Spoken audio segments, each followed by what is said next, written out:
आपले ध्येय असावे नेहमीच उच्च आणि अभंग. त्यांना मिळवण्यासाठी नेहमीच त्यात होऊन जावे दंग. असंच आपल्या स्वप्नांचा ध्यास घेत आपले एक वेगळे अस्तित्व निर्माण करणारे व्यक्तिमत्व म्हणजेच रवी कुडाळकर. प्रत्येकात एक अदृश्य, हुशार, कौशल्यपूर्ण कलाकार असतोच.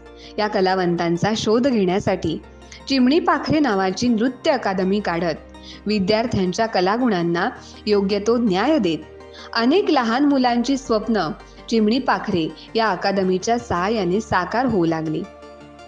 कोणीही एका रात्रीत यशस्वी होत नसतो. त्याला घडण्यासाठी संयम आणि चिकाटीने पुढे चालावे लागते. आपल्या स्वप्नांसाठी बेभान पळावे लागते. प्रवासात चालत असताना भूक तहान विसरावे लागते. तेव्हाच विजयासाठी अभिमानाने मान उंचावण्याची संधी मिळते. असे ध्येयवादी बनून आपल्या आर्थिक परिस्थितीचा बाऊ न करता नृत्य क्षेत्रात कार्यरत असणाऱ्या रवी कुडाळकर आणि त्यांच्या चिमणी पाखरे टीमला आमच्या प्रहार डिजिटलच्या वर्धिष्णू शुभेच्छा. नमस्कार. प्रहारच्या मुलाखत सत्रात आपणा सर्व रसिकांचं पुन्हा एकदा मनपूर्वक स्वागत. खरं तर सिंधुदुर्ग हे कलेचं आगर.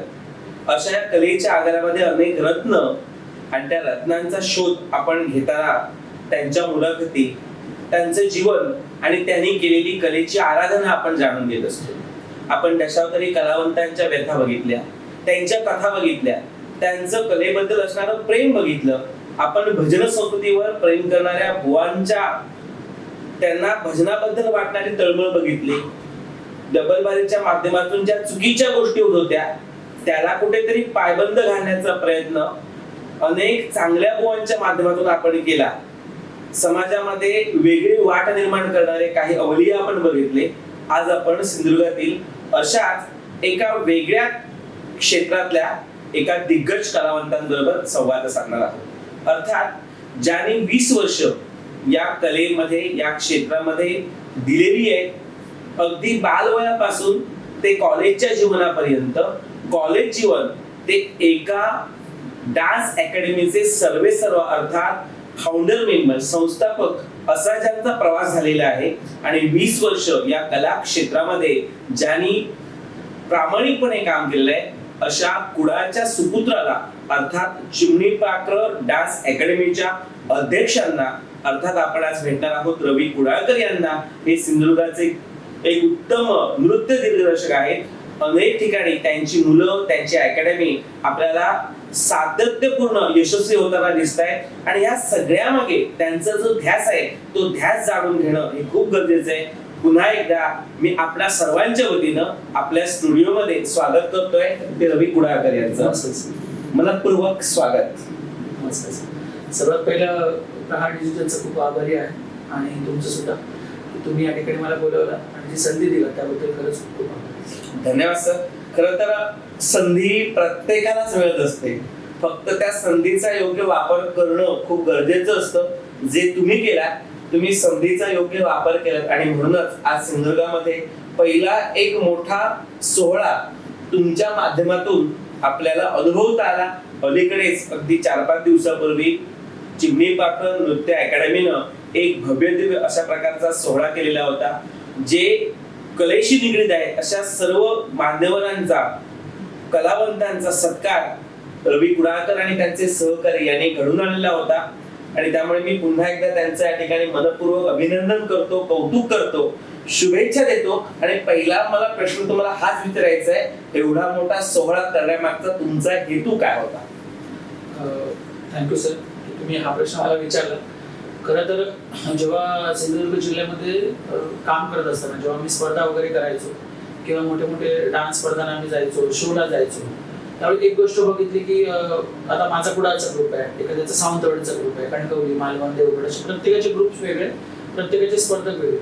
पण आता तुम्ही बघितलं तर आता पत्रकारितेत पण बघा, पत्रकारांचा एक संघ आहे. त्याच्यानंतर तुम्ही बाकीचे पण आता व्यापारी बघा, त्यांचा एक व्यापारी मेळावा असतो. सगळ्याच गोष्टी सगळे एकत्रितपणे काम करतात. मात्र सिंधुदुर्ग जिल्ह्यामध्ये अजूनही एकत्रित असं काम झालं नव्हतं. प्रत्येक जण आपापल्या तालुक्यापुरतं काम करतो. तर आणि एक गोष्ट होती की जेव्हा मी स्पर्धांना जायचो तर आम्हाला ज्या व्यक्तीने मार्गदर्शन केलं ते कधीच दिसायचे नाही तिथे. म्हणजे आता मी नवीन यंग जनरेशन लोकांना तिथे जास्त बघतो.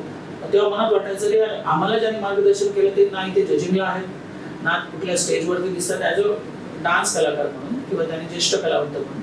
म्हटलं यांच्यासाठी काहीतरी केलं पाहिजे आपण. मग आपण काय करू शकतो ते गेले वर्षभर याच्यावर विचार चालू होता. तर मी सन्माननीय सुनील बोपटे साहेब जे आमचे जीवनी पालकाचे सल्लागार आहेत त्यांच्याशी बोललो, माझ्या संपूर्ण ग्रुपशी बोललो. आणि ग्रुपशी बोलल्यानंतर आम्ही असं ठरवलं की एक नृत्य सन्मान सोहळा घ्यायचा. आता ऍक्च्युली याचं नाव नंतर ठरलं, पण नृत्य सन्मान सोहळा कसा घ्यायचा, नक्की प्लॅन त्याचा कसा असेल किंवा कसं तो कार्यक्रम लोकांसमोर आला पाहिजे. तर मग असं ठरवलं की टीव्ही शोच्या माध्यमातून जे अवॉर्ड फंक्शन्स होतात त्याप्रमाणे आपण तो घ्यायचा. आता हे करणं सोपं नव्हतं, पण जेव्हा मी सुनील बोपटे साहेबांशी जेव्हा बोललो तर ते म्हणाले आपण करू शकतो हा विषय. तर मग आम्ही ठरवलं की एक ज्येष्ठ व्यक्तींना समोर आणण्याचं जर कोणतं साधन असेल तर म्हणजे नृत्य सन्मान, जिथे सगळ्यांचा सन्मान सुद्धा केला जाईल आणि ज्या ज्या ज्येष्ठ लोकांनी काम केलं ते तरुण सर्व जे कलाकार आहेत त्यांच्या समोर पण येईल.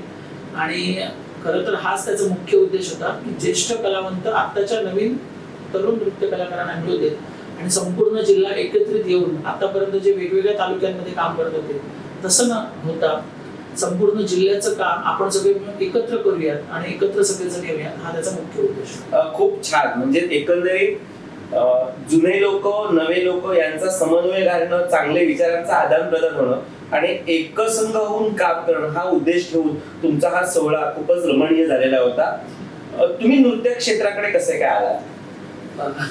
खरं तर ज्या ठिकाणी म्हणजे सुरुवातीला मला डान्स हा विषय एवढा माहिती नव्हता, पण आमच्या बाजूला डान्सची प्रॅक्टिस चालू असायची. तर मग अशा वेळी गपचूप जाऊन बघणं किंवा चोरून खिडकीतनं बघणं हे प्रकार खूप व्हायचे माझे. आणि एके दिवशी त्यांनी मला सहज बोलवलं तिथे की ये जरा तू पण थोडेसे स्टेप्स कर. आणि असं करता करता मला थोडं थोडं जमायला लागलं, त्याच्यात आवड निर्माण व्हायला लागली. आवड निर्माण झाल्यानंतर त्याने मला ग्रुपमध्ये घेतलं. तेव्हा ग्रुपचं असं नाव असं नव्हतं, पण एक जस्ट करतोय बाबा चला. आणि मग ऑर्केस्ट्रा व्हायचे तेव्हा सिंधुदुर्ग जिल्ह्यामध्ये. मग त्या ऑर्केस्ट्रामध्ये 2-4 डान्स, तर कधी रोटरी फेस्टिवल व्हायचं पुणे हायस्कूलच्या ग्राउंडवर, त्याच्या अगोदर पण थोडे कार्यक्रम व्हायचे. मग तिथे 1-2-3 डान्स केले. असं करत करत तो ग्रुप जॉईन केला आणि त्याच्यासोबत हळूहळू डान्सच्या प्रवासाला सुरुवात झाली. आणि असं मी मग या क्षेत्रात आलो आणि मग ठरवलं की आपण याच्यामध्ये थोडंसं शिक्षण घेतलं पाहिजे. कारण आमचेच रिलेटिव्ह आहेत सध्या, ते बाबावर्धन फिटर्समध्ये काम करतात, अनिल आचरेकर म्हणून. त्याने मला तेव्हा सांगितलं की तू डान्समध्ये जर करणार असशील तर स्वतःला पहिला आरशात बघ. तर आरशात बघितल्यानंतर तुला कळेल तुला काय येतं, आणि जर तुला वाटत असेल तुला जर काही येत नाहीये तर तुला ते शिकणं गरजेचं आहे. मग त्यावेळी घरची परिस्थिती एवढी नव्हती, पण त्यावेळी जेव्हा काका आणि मुंबईला असायचे, मग सुट्टीत जेव्हा जाणं व्हायचं तेव्हा ओळखीचे मित्र किंवा त्या क्षेत्रातल्या लोकांशी ओळख होऊन थोडं थोडं त्यांच्याकडनं मार्गदर्शन घेऊन मग व्यवस्थित शिकून ह्या क्षेत्रात हळूहळू डान्स वगैरे शिकवायला चालू केली. हळूहळू प्रवास सुरू झाला. तेव्हा डान्स क्लास नव्हता माझा, शालेय शिक्षणासोबत मी त्या गोष्टी शिकत होतो. आणि ग्रॅज्युएशन झाल्यानंतर मी पहिला माझा डान्स क्लास ओपन केला आणि त्याच्यानंतर मग हळूहळू 8-10 मुलं मिळून तो आता 20 वर्षापर्यंत इथपर्यंत प्रवास चालू. खरं तर सर्वसामान्य मुलांना खूप प्रॉब्लेम असतात आर्थिक दृष्ट्या, आणि असं म्हटलं जातं की पैशांचं सोप करता येत नाही. मग एका बाजूला नृत्य क्लास शिकवत असताना तिची आर्थिक जोखीम होती, ती कोण उठवत होतं? त्यावेळी ऍक्च्युली घरात आई बाबा दोघी, म्हणजे बाबा शेती करायची, आई घरीच असायची. मग अशा वेळी त्यावेळी म्हणजे 10वी नंतर काहीतरी काम करायचं असं डोक्यात होतं. त्यावेळी असं पण एक डोक्यात आलं की आपल्याला आपले 4 पैसे मिळायला पाहिजे. तर मी एसटीडी मध्ये सुद्धा काम केलेलं आहे, म्हणजे कुडाळमध्येच बाजारपेठमध्ये एक एसटीडी होती, तिकडे काम केलं. त्याच्यानंतर माझा भाऊ स्वतः त्याचा पेपर स्टॉल होता रेल्वे स्टेशनवर आपल्या कुडाळच्या. मग तिकडनं मी सकाळी पेपर टाकायला पण जायचो. मग त्यावेळी पैसा हा एवढा नव्हता विषय डोक्यात, पण जेव्हा आवड झाली डान्स करायची तर म्हटलं आपल्याकडे 4 पैसे असणं गरजेचं आहे. मग स्वतः काहीतरी आपण काम केलं पाहिजे. मग एसटीडी मध्ये काम केलं, एका कॉस्मेटिक मध्ये सुद्धा काम केलं. त्यावेळी कोण ओळखत नव्हतं एवढं, पण असे थोडे थोडे थोडे पैसे जमा करून त्या गोष्टीसाठी थोडा थोडा खर्च केला, कारण घरची तेवढी परिस्थिती नव्हती. म्हणजे करणारा जो लोक असतात ते कारण देत बसत नाही, ते समस्येवर उपाय शोधतात आणि आपल्या ध्येयापर्यंत जातात. तुम्ही तुमच्या ध्येयाची आगेकूच आधीच सुरू केलेली होती आणि त्या अनुषंगाने तुम्ही पुढे पुढे पुढे पुढे घेत जात गेलात आणि तुम्हाला यश मिळत गेलं. म्हणजे या सगळा हा प्रवास थक्क करणार आहे की एखादा सामान्य मुलगा एका अकॅडमीची स्थापना करतो आणि तो अनेक लोकांना किंवा अनेक छोट्या मुलांना नृत्याचे धडे देतो, हे खरंच खूप चांगलं आहे. नृत्यामध्ये सर्वसाधारणपणे किती प्रकार आहेत किंवा नृत्य जे आपण करतो ते कसं असतं, म्हणजे त्यामध्ये प्रकार किती असतात? नृत्यामध्ये मोस्टली आपण आता फोक डान्स म्हणजे ज्याला लोकनृत्य म्हणतो, शास्त्रीय नृत्य आहे, त्याच्यामध्ये कथ्थक, भरतनाट्यम ह्या गोष्टी आता सिंधुदुर्गमध्ये सगळीकडे परफॉर्मन्स होतात. प्लस त्याच्यासोबतच आता वेस्टर्नमध्ये बऱ्याच अशा गोष्टी आल्या ज्या तुम्ही टीव्हीच्या माध्यमातून, आपण रियालिटी शोच्या माध्यमातून आपण पाहतो की बऱ्याच रियालिटी शो मध्ये अगदी स्टँडर्ड लेवलला आता कार्यक्रम आपण पाहतो. त्यामुळे आता आम्ही पण ट्राय करतो की जसं कथ्थक आहे, भरतनाट्यम आहे, हे शास्त्रीय नृत्य, त्याचप्रमाणे वेस्टर्नलाही वाव मिळावा थोडासा. कारण इथल्या कलाकारांना जर तिथे घेऊन जायचं असेल तर आपल्याला त्या गोष्टी म्हणजे काळाप्रमाणे त्या गोष्टींचा बदल करून आपल्याला तिथपर्यंत जावं लागेल. तर हे मोस्टली ह्या 3 स्टाईल ज्या आहेत त्या मोस्टली केल्या जातात आणि याच्यामध्ये बरेच प्रकार आहेत प्रत्येक डान्स स्टाईलचे. जेव्हा आपण लोकनृत्य म्हणतो किंवा तुम्ही आता म्हटला की शास्त्रीय नृत्य आणि वेस्टर्न, असे 3 ढवळमानाने प्रकार तुम्ही सांगितलात जे खूप महत्वाचे आहे. जेव्हा स्पर्धेच्या ठिकाणी आपण हे परफॉर्मन्स करतो तेव्हा स्पर्धा जरी एकत्र असली तरी वेगवेगळे परफॉर्मन्स ते सादर केले जातात, मग त्यांचं गुणांकन करताना त्याच्यावर काही फरक पडतो का? हा, पडतो. कारण जेव्हा आपण स्पर्धेत जातो त्यावेळी मोस्टली काय होतं की कधी कधी जे आपल्याला जजिंग करत असतात, आपले परीक्षक असतात, कधी कधी बऱ्याचदा असं होतं की एखादा परीक्षक हा फक्त वेस्टर्न मधलाच असतो किंवा एखादा परीक्षक असतो तो कथ्थक मधलाच असतो किंवा भरतनाट्यम मधला असतो.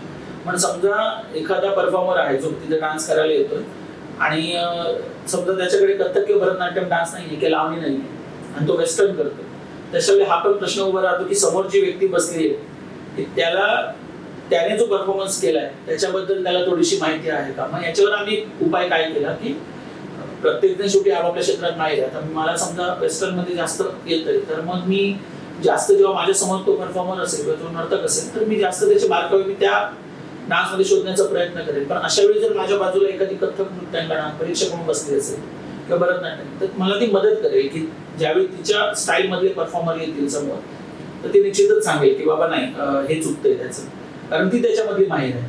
मग ह्या गोष्टीवर उपाय काय की जर परीक्षक प्रत्येक एका विभागातले, जसं तुम्ही मला विचारलं किती स्टाईल आहे, तर 3 स्टाईल मधले जर परीक्षक बसवले तर मला अन्याय होणार असं वाटतं. हे नक्कीच, म्हणजे विशेष करून आयोजकांसाठी हा प्रश्न खूप महत्वाचा आहे. माझ्या निदर्शनामध्ये असं आलेलं आहे की साधारणपणे जर आपण सिंधुदुर्गाचा अभ्यास केला ढवळमानाने तर आपला जिल्हा कलेच्या दृष्टीने बहरणारा जिल्हा आहे. तुमच्यासारखी कलाप्रेमी व्यक्ती या जिल्ह्याला अधिकच कलेच्या माध्यमातून चांगला वाव देत आहेत, चांगले विद्यार्थी आपण घडवताय. पण अलीकडच्या काळामध्ये जी स्पर्धेची संख्या आहे, विशेष करून नृत्य स्पर्धेची संख्या, ती कमी होत चाललेली आहे. याला काय कारण जबाबदार आहे? ऍक्च्युली हे आम्ही रोज बोलतो हल्ली की अगोदर 2-2, 3-3 स्पर्धा असायच्या एका दिवशी. आम्ही आमच्या स्पर्धकांना घेऊन आता एक स्पर्धा केली, मग दुसरी केली, त्याच एका रात्रीतच, म्हणजे येईपर्यंत पहाट व्हायची, मग त्याच्यातच ते सगळं जेवण वगैरे सगळं ऍडजस्ट. आता काय झालंय की जे स्पर्धक स्पर्धेमध्ये उतरत आहेत किंवा जे आता या क्षेत्रामध्ये येत आहेत त्यांना सक्सेस एकदम फास्ट हवं आहे. मग काय होतं, ज्यावेळी ते स्पर्धेत जातात आणि ज्यावेळी एखाद्याचा नंबर येत नाही त्याच्यानंतर आयोजकांशी बऱ्याच प्रमाणात भांडणं होतात, कधी कधी परीक्षकांशी पण पर्सनली भांडणं होतात. आणि त्याच्यामुळे काय होतं, आयोजक मग दुसऱ्या वर्षी विचार करतात की अरे स्पर्धा घेऊ की नको. कारण जो मनस्ताप होतो त्या रात्रीनंतर किंवा त्या ठिकाणी तो खूप वेगळा असतो. कारण आयोजक एक असं म्हणत असतात की चला की आपण एक जिल्ह्यातील कलाकारांना कुठेतरी व्यासपीठ देऊया की स्थान देऊया की रंगमंच उपलब्ध करून देऊया. मात्र प्रत्येकाच्या मनात जी आता अपेक्षा आहे की माझाच नंबर आला पाहिजे. आता अगोदर स्पर्धा कशा व्हायच्या की परीक्षकाकडून समजा काहीतरी बाबा चुकते किंवा त्यांनी काय बरोबर त्याचं गुणांकन केलं तर विचारायला जायचे. आता मोस्टली काय होतं, त्यांचा पर्सनल नंबर घेऊन त्यांना सकाळी फोन करणं, त्याच्यानंतर आयोजकांशी भांडणं, ह्या सगळ्या गोष्टी झाल्यामुळे आयोजक पुढच्या वर्षी डेअरिंगच करत नाहीत की आपण स्पर्धा ऑर्गनाईज करू. कारण बरेच मनस्तापही होतात, भांडणही होतात. ह्या गोष्टी कुठेतरी कमी झाल्या पाहिजेत आता. आणि स्पर्धा ही प्रत्येक कलाकाराने स्पर्धा म्हणूनच पाहावी. आता प्रत्येकाचं असं झालंय की मी केलेलं बरोबरच आहे. समजा आता ते स्पर्धेत उतरले आणि अगदी 10 ते 15 स्पर्धेमध्ये समजा नंबर नाही आला तर आता त्यांचा कंट्रोल सुटतो. अगोदर जी मुलं होती त्यांचं कसं होतं की बाबा समजा स्पर्धा करतायत 2 वर्ष ते म्हणायची की मला वेळ दिला पाहिजे त्या गोष्टीसाठी. आता सगळ्यांना असं वाटतं की नाही माझा लगेच नंबर आला पाहिजे. ही जी मानसिकता आहे ना ती थोडीशी पालकांनी सुद्धा आपल्या जे नृत्य कलाकार आहेत ते आपल्या मुलांशी बोलून थोडंसं त्यांना समजावलं पाहिजे. कारण कला आहे शेवटी, त्याला शिकायला वेळ लागतो. जसं लोखंडाला आकार देण्यासाठी तापवावं लागतं, नंतर ते वळतं, तसाच प्रकार शेवटी आपली बॉडी आहे ती सहजासहजी अशी, आणि आपल्यापेक्षा पण कितीतरी माहीर लोक करणारे आपल्या सोबत असतात, समोर असतात, त्यांचाही आपण विचार केला पाहिजे. तर भांडण हा प्रकार खूप कमी होईल असं वाटतं. म्हणजे याच्यामध्ये परीक्षकांचा काय रोल असला पाहिजे? ऍक्च्युली परीक्षकांचा रोल म्हटल्यावरती आता कसं होतं, बऱ्याच जण लोकांना असं वाटतं की परीक्षकांचं ठरलेलं असतं, पण मला असं वाटतं की असं नसतं काही. की बऱ्याच जण, कारण ओळखी जरी असल्या, आता तुम्ही आणि मी बोलतोय याचा अर्थ आपण बाहेर सुद्धा आपण ओळखतो एकमेकांना, म्हणून माझा परफॉर्मन्स कसाही असला तरी तुम्ही त्या क्षेत्रातले माहीर आहात, म्हणून मला तुम्ही पैकीच्या पैकी मार्क घालून नाही देणार. तुम्ही शेवटी लोक पण बघतात, बाकीचे लोक पण बघतात, त्यामुळे प्रत्येक वेळी परीक्षकांनाच दोषी ठरवणं असं मी म्हणत नाही. याच्यावर उपाय एकच आहे की प्रत्येक क्षेत्रातला जर एक परीक्षक तिथे बसला तर मला असं वाटतं कदाचित योग्य रिझल्ट लागेल. कारण आता समजा तुम्हाला एखाद्या क्षेत्रात किंवा एखाद्या गोष्टीत जास्त आवड आहे, तर मला वाटतं की तुम्ही त्याचा जास्त विचार करत असाल. मला आहे तर मला मी त्याचा विचार करत असेल, पण जेव्हा आपण दोघे तिघे मिळून जर त्या गोष्टी टॉपिकवर बोलतोय तर मला असं वाटतं की 50-50 किंवा 25-25 असं पर्सेंट मिळून आपण त्याच्यावर मार्ग काढू काहीतरी. मग हे होत नाही. महापरीक्षकांचा हा एक मुद्दा आहे की जेव्हा एखादा परीक्षक जजिंगला बसतो तेव्हा त्याने सांगितलं पाहिजे की मला या क्षेत्रात असं येतं, तुम्ही ह्या क्षेत्रातल्या दुसऱ्या म्हणजे कथ्थक किंवा भरतनाट्यम किंवा वेस्टर्न मधला पण एक माणूस माझ्यासोबत बसवा, जेणेकरून कोणावर अन्याय होणार. म्हणजे हे जर आपण केलं तर थोडाफार आळा बसू शकतो, बऱ्यापैकी बसू शकतो. तुम्हाला काय वाटतं की जे परीक्षण आहे, जे वेगवेगळ्या स्पर्धांचं, म्हणजे विशेष करून आपण नृत्याबद्दल आज बघणार आहोत, त्या नृत्य स्पर्धेसाठी परीक्षक कोणत्या पात्रतेचे किंवा त्याचे निकष काय असले पाहिजे? पहिलं म्हणजे आता खूप चांगला प्रश्न विचारला. कधी कधी बऱ्याच स्पर्धकांची चर्चा चालते बॅक स्टेजला की जेव्हा एखादा परीक्षक बसतो की ह्याला काय येतं, ह्याला काय समजतं, हे बरेच प्रकार होतात. ऍक्च्युली त्यांना पण तो बोलण्याचा अधिकार आहे, फक्त ती गोष्ट जरा वेगळ्या पद्धतीने बोलू नये. आपण त्या आयोजकांशी पण बोलू शकतो की सर, आणि हे मी बऱ्याचदा मी सुद्धा केलंय की मी जेव्हा आम्ही एखादी आमची स्टाईल घेऊन जायचो, डान्स कंटेम्पररी डान्स स्टाईल असेल, तर मी त्यांना विचारायचो की समोर जी व्यक्ती बसले त्यांना त्याच्यातलं थोडं जर समजत असेल तर मी त्यांच्या समोर ती स्टाईल जर केली तर मला पण एक गोष्टीचं बेनिफिट असेल की त्यांना ते समजतंय.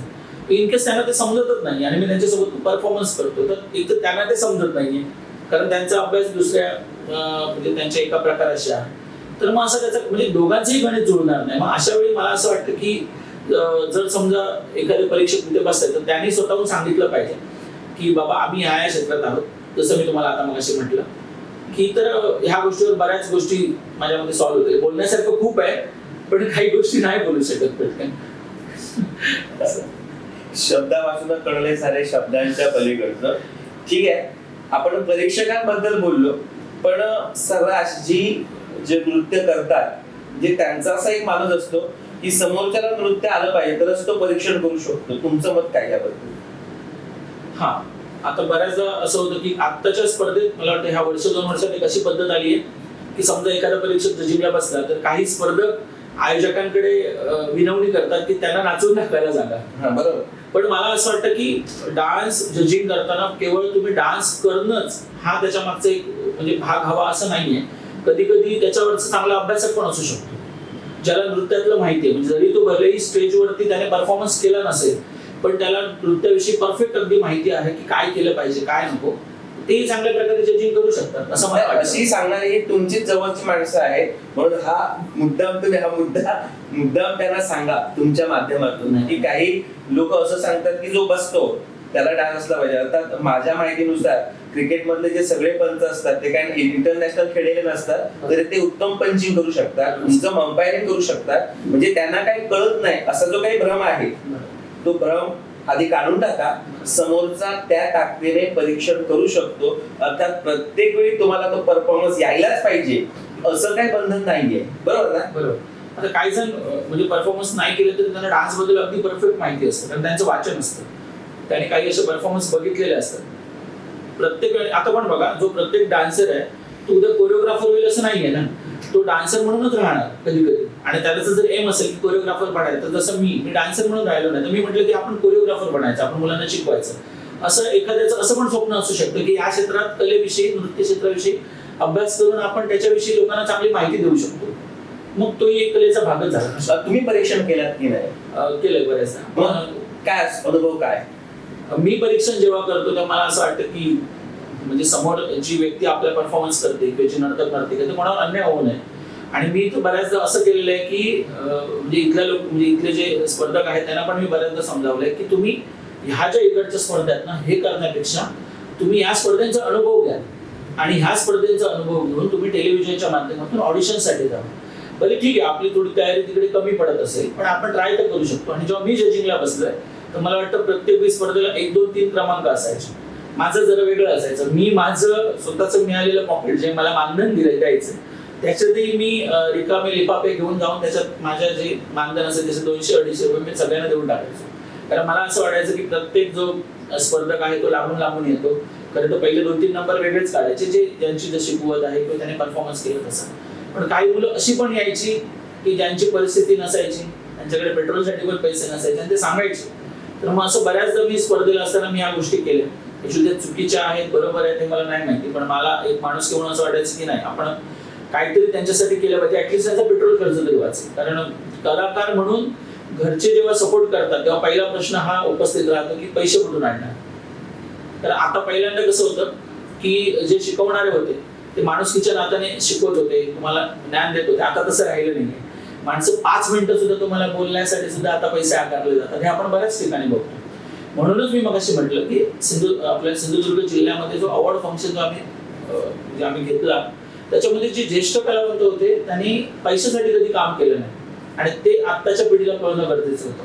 त्याच्यामुळे मला असं वाटतं की जजिंग करताना मी स्वतः जजिंग करताना ह्या गोष्टींची काळजी घेते की मला अन्याय होऊ नये.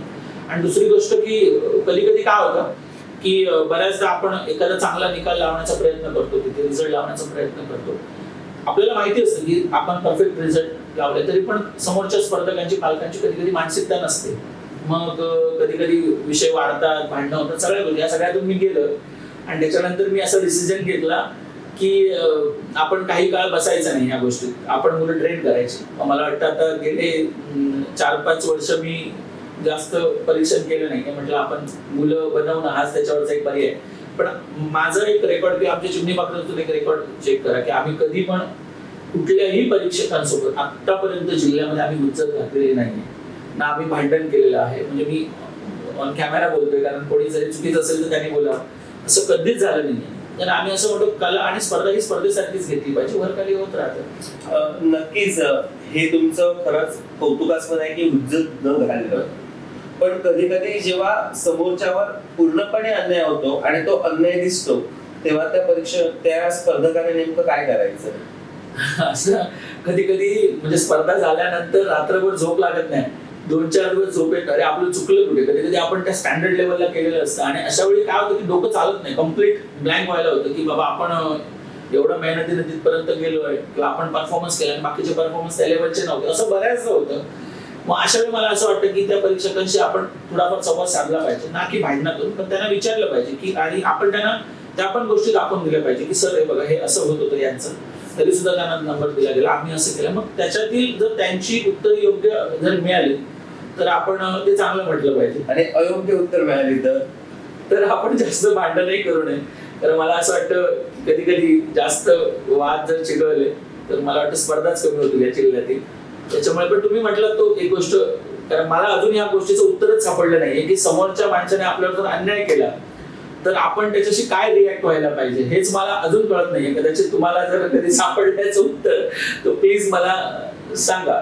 आज जेव्हा आपण सिंधुदुर्गाचा अभ्यास करतो, आज तुमच्या माहितीनुसार सिंधुदुर्गमध्ये किती अकॅडमी आहे तुम्हाला माहित असलेल्या सांगा. त्या वर खाली होऊ शकतात, म्हणजे काय एवढं उत्तर बरोबर वगैरे असं नाही, म्हणजे सर्वसाधारणपणे किती असतील. आज बऱ्याच अकॅडमी आहेत. आपल्या कुडाळलाच आपल्या एक 4-5 अकॅडमी आहेत. सावंतवाडीमध्ये 1-2-3 अकॅडमी आहेत. वेंगुर्लामध्ये 2-3 अकॅडमी आहेत. त्याच्यानंतर कणकवलीमध्ये एक मला वाटतं 3-4 अकॅडमी आहेत, म्हणजे आता नवीन पण ओपन झाले. देवगडमध्ये सवनुजा गांधी मॅडमच्या भरपूर वर्ष त्यांचा प्रवास आहे या क्षेत्रामध्ये आणि ते कुडाळमध्ये पण शिकवतात, बऱ्याच ठिकाणी ते शिकवतात, त्यांच्या सुद्धा अकॅडमी आहे. त्याच्यानंतर ते बऱ्याच मला वाटतं मालवणमध्ये पण 1-2 अकॅडमी आहेत. सिंधुदुर्ग जिल्ह्यामध्ये आहेत, म्हणजे नाही म्हणाला 18-20 अकॅडमी. नक्कीच आपण 30 धरून चालूया. तुमच्या माहितीनुसार या अकॅडमी ज्या सुरू झाल्या त्या साधारणपणे 20 वर्षातच आहेत की अलीकडच्या वगैरे सुद्धा असू शकतात. आता जसं मी आता म्हटलं गांधी मॅडमचं नाव घेतलं की त्यांनी बरीच वर्ष ते या क्षेत्रात आहेत, त्यांच्या अकॅडमीला भरपूर वर्ष झाली, नाही माझ्यापेक्षा पण 4-5 वर्ष जास्त झाली असतील, जास्त पण असतील कदाचित. आणि त्याच्यानंतर आत्ताचे काही जे नवीन कोरिओग्राफर्स आहेत त्यांच्या अकॅडमीला आता 2-3 वर्ष झाली असेल. पण काही काही अशा अकॅडमी आहेत, किंवा अकॅडमी म्हणण्यापेक्षा मी ग्रुप म्हणेन की काही काही असे ग्रुप्स आहेत त्यांना भरपूर वर्ष झाले. मग काही काही जणांनी त्या ग्रुपचं नामांतर हे अकॅडमीमध्ये केलंय, त्यांनी क्लासेस चालू केले. जसं की आता सावंतवाडीचा ओंकार कला मंच आहे, मग त्यांनी पहिले त्यांचा ग्रुप होता, ग्रुप झाल्यानंतर मग त्यांनी आता एक नवीन नृत्याचं शिक्षण द्यायला चालू केलं मुलांना. मग अशी खूप वर्ष झालेली पण ग्रुप्स आहेत, बरेच ग्रुप्स आहेत जे काम करतात. नाही, नक्कीच. म्हणजे ह्या सगळ्या गोष्टी खूपच प्रशंसनीय आहेत, त्यांचं आपण स्वागत केलं पाहिजे, कारण तुम्ही लोक मुलांना घडवता. मग तुम्ही एक प्रश्न उपस्थित केलेला बोलता बोलता की म्हणजे परीक्षकांना विचारलं जातं कोणाकडून, तर स्पर्धकांकडून, त्यांच्या पालकांकडून. हे डेअरिंग त्यांना येतं कसं? मी जसं त्याच्यावर मगाशी आपल्याला म्हटलं की प्रत्येकाला वाटतं की आपला नंबर यावा, प्रत्येकाला वाटतं आपला नंबर यावा. ही जी कन्सेप्ट किंवा ही मानसिकता जी डोक्यात बसलेली आहे ना, ह्या गोष्टीतूनच त्या गोष्टीचे प्रकार होतात. म्हणजे माझं असं ऍज एक शिक्षक म्हणून असं माझं मत आहे की हे डेअरिंग जे असतं ते पालकांमध्ये जास्त नसतं, कारण ते एक्सेप्ट करू शकतात यश अपयश. म्हणजे माझं असं नाही, मी अनेकांचे असे आवाज ऐकलेले आहेत, अर्थात आपण दबलेले आवाज म्हणूया या नृत्य स्पर्धेच्या माध्यमातून. आणि ह्याच्या मागे अकॅडमी वाल्यांचा खूप मोठा हात आहे की तुम्ही विचारा, तुमचाच नंबर आला पाहिजे होता. अशी जेव्हा बोंब सुरू होते तेव्हा तुम्ही सुद्धा आता अकॅडमी वाले आहात, तुम्ही त्याला उत्तर कसं द्या? नाही ठीक आहे, तुम्ही असं म्हणताय की पालक जास्त नाही सांगत, पण जे अकॅडमीचे आहेत सर्व ते सांगतात. म्हणजे असं लोक म्हणतात बरोबर.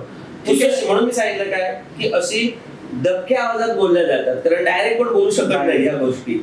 असं बऱ्याचदा होतं की बरेच पालक सांगतात सुद्धा कधी कधी मुलं, आणि की आम्हाला सरांनी सांगितलं की तुम्ही विचारलं पाहिजे तुमचं काय चुकतं काय नाही.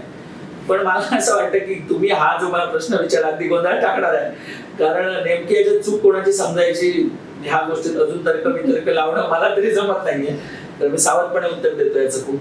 पण मला असं वाटतं की प्रत्येक कोरिओग्राफर्स असतील किंवा त्यांचे पालक असतील तर थोडंसं एक ती मानसिकता आपण डोक्यात ठेवून चालली पाहिजे की जर स्पर्धा म्हटल्यावरती आपला नंबर येईल सुद्धा किंवा नाही येईल सुद्धा. बरोबर. आणि जर ते पटत असेल किंवा आपण ते ऍक्सेप्ट करू शकतो तरच आपण ती गोष्ट केली पाहिजे.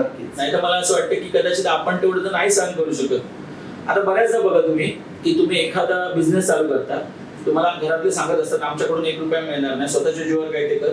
आणि तू असं, मी माझं पण तेच झालंय, म्हणजे डान्स क्लास मी ओपन करताना माझ्या बाबतीत हे झालंय, तू तुझं काय कर, मला सांगत होते नोकरी कर किंवा एखादा काम धंदा. मी म्हटलं नाही, मला हेच करायचं. तर माझ्यावर एक रिस्क होती, मी त्याच्यामध्ये त्या पाण्यात पडलो आणि मी स्वतःच पोहायला शिकलो. मग असंच मी सांगतो सगळ्यांना की जर तुम्ही त्या क्षेत्रात जाताय, तुम्हाला जर स्पर्धा करायची आहे तर सगळं सहन करायला शिका. काही वेळासाठी ठीक आहे, कधी कधी ती मर्यादा ओलांडली जाते आणि आपलं मन तुटतं. मग अशा वेळी अजून पण पर्याय आहेत की तुम्ही स्पर्धाच केल्या पाहिजे असं काही नाही, तुम्ही शो करा, जेणेकरून तुम्हाला स्पर्धा ह्या गोष्टीतनं थोडासा त्रास होत असेल किंवा तुमचं तुम्ही त्या खच्चीकरण होत असेल तर तुम्हाला सगळ्यात जास्त एक कलेचं महत्व पटवून देणारी गोष्ट जर आयुष्यात जर आणायची असेल तर तुम्ही शोच करा नक्की, ज्याच्यामध्ये स्पर्धा हा विषय येत नाही. तुम्ही लोकांपर्यंत सहजासहजी जाऊ शकता. फक्त तुमचा करण्याचा जो दर्जा आहे तो जर स्टँडर्ड जर अजून चांगला झाला किंवा मला असं वाटतं की लोकांना तो आवडण्यासारखं झाला तर लोक तुम्हाला तिथून सुद्धा वाहवा तुम्हाला देतात. ते माझ्या माहितीनुसार आता मी जेवढे प्रोग्राम नक्की. ही दुसरी तुम्ही पळवाट सांगितली की बाबा हे नको, हे जमत नाही ना, तुम्हाला एक्सेप्ट करायला जमत नाही, तर दुसऱ्या वाटेने सुद्धा आपण प्रेक्षकांपर्यंत किंवा आपल्याला जो आनंद आहे तो आपण आनंद देऊ शकतो. ह्या सगळ्या गोष्टी खूप चांगल्या आहेत आणि आपण त्याचा स्वीकार केला पाहिजे. ज्यावरती स्पर्धा असते त्यात एकाला पराजय एकाला जय हे 100% ठरलेलं असतं. प्रत्येक जण काही विजेता होऊ शकत नाही, हे आपण धरून चालायचं. पण ह्या सगळ्या गोष्टी करत असताना की एक प्रेशर असतो मुलांवर, विशेष करून अकॅडमीचं नाव वर झालं पाहिजे. मी पालक मला प्रचंड मेहनतीने पाठवतात, पोटाला चिमटा असतो, पालक खूप मेहनत करून पाठवतात आणि ह्या प्रेशर खाली जाऊन मुलं ह्या सगळ्या गोष्टी करत असतात आणि त्यामुळे हे होऊ शकतं का? होऊ शकतं. कधी कधी मुलांच्या चेहऱ्यावरचं टेन्शन बघून पालकांना सुद्धा टेन्शन येतं. अरे यार आता नंबर नाही आला. मग कधी कधी मुलं पण थोडीशी, आता बरेच पालक सांगतात की मुलं थोडीशी आता म्हणजे कंटाळली, त्यांना नाही करायचंय, 4 वेळा गेल्यानंतर नंबर नाहीये. तर ज्याच्या मानसिकतेचा विषय आहे शेवटी तो. पण मी ह्या गोष्टीवर मी तोडगा असा काढलाय म्हणजे माझ्या अकॅडमीमध्ये तरी, की स्पर्धा त्यानेच करा ज्याला ते पेलं होतं. कारण तुमची जर तशी मानसिकता जर नाहीये तर मला असं वाटतं की बेस्ट वे तुम्ही शोज मध्ये जास्त लक्ष द्या. आणि जर अशी आपली चर्चा जेव्हा चालली होती तेव्हा पण मी तुम्हाला म्हटलं की त्याच्यामध्ये करिअर करण्यासारखं पण भरपूर आहे असं. अलीकडे आपण बघतो की तुम्ही म्हणजे कोरिओग्राफर तुम्हीच असता, तुमचीच अकॅडमी असते, त्या स्पर्धेमध्ये सहभागी आलेले असतात आणि तुम्हीच परीक्षक असता. हे कितपत बरोबर आहे? हे चुकीचं आहे ऍक्च्युअली, खूप चुकीचं आहे. आणि जर तुम्ही परीक्षक म्हणून स्वतःहून तिथे काम करताय तर मला असं वाटतं की तुम्ही काही गोष्टी फेअर ठेवल्या पाहिजे. की जर समजा एखादा ग्रुप किंवा एखादा स्पर्धक तुमच्याकडे विचारण्यासाठी येतोय की तुम्ही बसलात, तुम्हीच कसे दिलात, ह्या गोष्टी होतात. आणि बऱ्याचदा काय झालं मागे की हे मी स्वतः याच्यातनं मी पण गेलोय. कारण मी बऱ्याचदा जजिंगला होतो, तेव्हा जेव्हा जजिंग करायचो तेव्हा माझा पण ग्रुप असायचा. पण हे खूप कमी वेळा झालंय कारण जास्त वेळ मी नाही बसतोय. पण कधी कधी आयोजकांनी विनंती केली की तुम्हीच बसा, म्हणजे आम्हाला तसा काही प्रॉब्लेम नाही. पण तरी जाऊन बाकीच्या ग्रुपना किंवा बाकीच्या मेंबर्सना की जे डान्स पार्टिसिपेट त्यांना प्रॉब्लेम होतोच त्या गोष्टीचा. पण मला असं वाटतं की तेव्हा जरी त्या एखाद्या कोरिओग्राफरचा ग्रुप असेल किंवा त्याचा स्पर्धक असेल तर मला असं वाटतं की बाकीच्या पण स्पर्धकांचा त्याने विचार केला पाहिजे. पण आता याच्यावर तोडगा असं आहे की आता मोस्टली जिल्ह्यात जे परीक्षक बसतात ते काय करतात की जर समजा ते इतकेच तिथे आहेत आणि त्यांचे जर स्टुडंट तिथे उतरतात तर मग ते कधी कधी त्यांना प्रेक्षणीय डान्स करायला लावतात. आता सध्या कधी कधी ते स्पर्धेत सुद्धा उतरायला लावतात आणि त्यांचे नंबर एकच देत नाही. काही जण देतात, पण मला असं वाटतं जे देत नाहीत त्याने असंही करू नये की बाबा देऊ नको म्हणून, किंवा त्यांना आपण बाहेरच काढूया. एकदा असं झालं होतं की माझाच एक मित्र परीक्षक बसला होता, त्याचे स्टुडंट होते, तर त्याने आपल्या मुलांना उतरवलं नाही तिथे. तर मी त्याला म्हटलं की अरे बाबा तू परीक्षेत मग का उतरवलं नाही, तर ते त्या योग्यतेचे असतील तर त्याच्याप्रमाणे तू देऊ शकतो. त्याने मला एक वाक्य सांगितलं की मी बनवलेली गोष्ट मला चांगलीच वाटणार. त्याच्यामुळे तुम्ही जो प्रश्न विचारला तो अगदी म्हणजे त्या प्रश्नावरती एक्झॅक्ट उत्तर असं काय असलं पाहिजे ना, हे ज्याला जो तिथे बसणार आहे ना त्याच्या बॅटरी तिथे मित्रांनो दिलेलं उत्तर खूप चांगलं आहे ना. खूप छान. मी जे बसवलंय ते मला चांगलंच वाटतं म्हणून एक साधा सोपा आता तुम्हाला सांगायला बरं वाटतं तर मी सांगतो. म्हणजे आपली जर अकॅडमी असेल, आपली जर मुलं तिथे स्पर्धक म्हणून असेल तर शाण्या माणसाला तिथे परीक्षक म्हणून बसू नये. बरोबर. कारण तुम्ही कितीही पारदर्शक परीक्षण केला तरी तो त्या मुलांना डाग आहे आणि तुम्हाला डाग आहे. बरोबर बरोबर.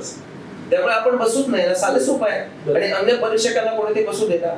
अलीकडे असं मी बघितलंय की तुम्ही जर परीक्षक असाल किंवा कोणी परीक्षक असाल तर तुमच्याच अकॅडमीमध्ये तुम्ही चुकीचे कसे आहात याचं प्रात्यक्षिक लोकांना दाखवत असत परीक्षक.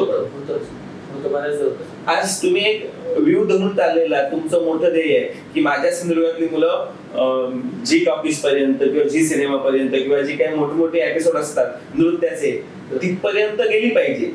पण तुमचेच पाय खेचणारे तुमच्याच आजूबाजूला असतात, मग त्याला तुम्ही सामना कसा काय करणार आहात? याच्यावर एक उत्तम उदाहरण देतो. आता आपण आपल्या घरामध्ये सगळ्या फॅमिली सोबत राहत असतो, पण तरी सुद्धा आपल्या घरामध्ये भरपूर भांडणं होत असतात. बरोबर ना? कधी कधी ती आपलीच माणसं असतात पण तरी सुद्धा भांडणं होतात. आता तर ती रक्ताची नाती आहेत, मग तिथे भांडणं का व्हावी? मग हे तर प्रोफेशन आहे. त्यामुळे आपल्यासोबत जे शिकणारे आहेत ते मला असं वाटतं एक प्रोफेशन मधून किंवा व्यावसायिक म्हणून ते आपल्यासोबत जोडले जातात, ना की ते पर्सनली जसे आपण फॅमिली मेंबर असतो तसे जुळलेले नसतात. तर फॅमिली मेंबर सोबत असे इश्यू होऊ शकतात. तर मला असं वाटतं प्रोफेशनल लेवलमध्ये हे होणं साहजिक आहे. त्यामुळे आणि हे बऱ्याचदा होतं की आपण ज्या मुलांना शिकवलेलं असतं त्यांच्यातलेच काही पालक, त्यांच्यातलेच काही मुलं आपल्याबद्दल बाहेर जाऊन बोलतात, आपल्या समोर काही चांगलं बोलतात, आपल्या पाठीमागून वेगळं बोलतात.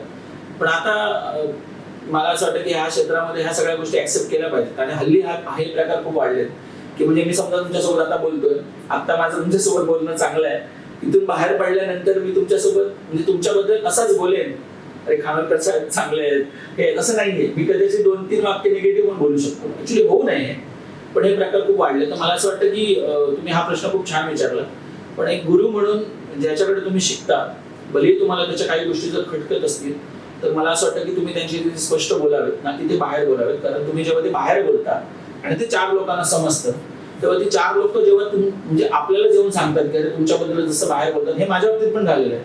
तर तुम्ही 100% किती जरी प्रामाणिकपणे काम चांगलं करण्याचा प्रयत्न केला तरी तुमच्यावर बोट हे उचललंच जातं. आणि कुठल्याही क्षेत्रात जर तुम्हाला काम करायचं असेल तर तुम्हाला ह्या गोष्टीची सवय लावून घेतली पाहिजे.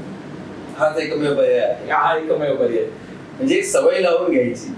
कदाचित काय माहितीये का, म्हणजे आता तुम्ही जर सगळ्यांचा विचार करत बसला तर मी 2-3 दिवसापूर्वी माझा एक स्टेटस ठेवलेला की मला कोण काय बोलतं, कोण काय विचार करतं, ह्या गोष्टींचे मी विचारच करत नाही. माझं ध्येय आहे की मला माझं काम करायचं, मी माझ्या कामामध्ये फोकस आहे.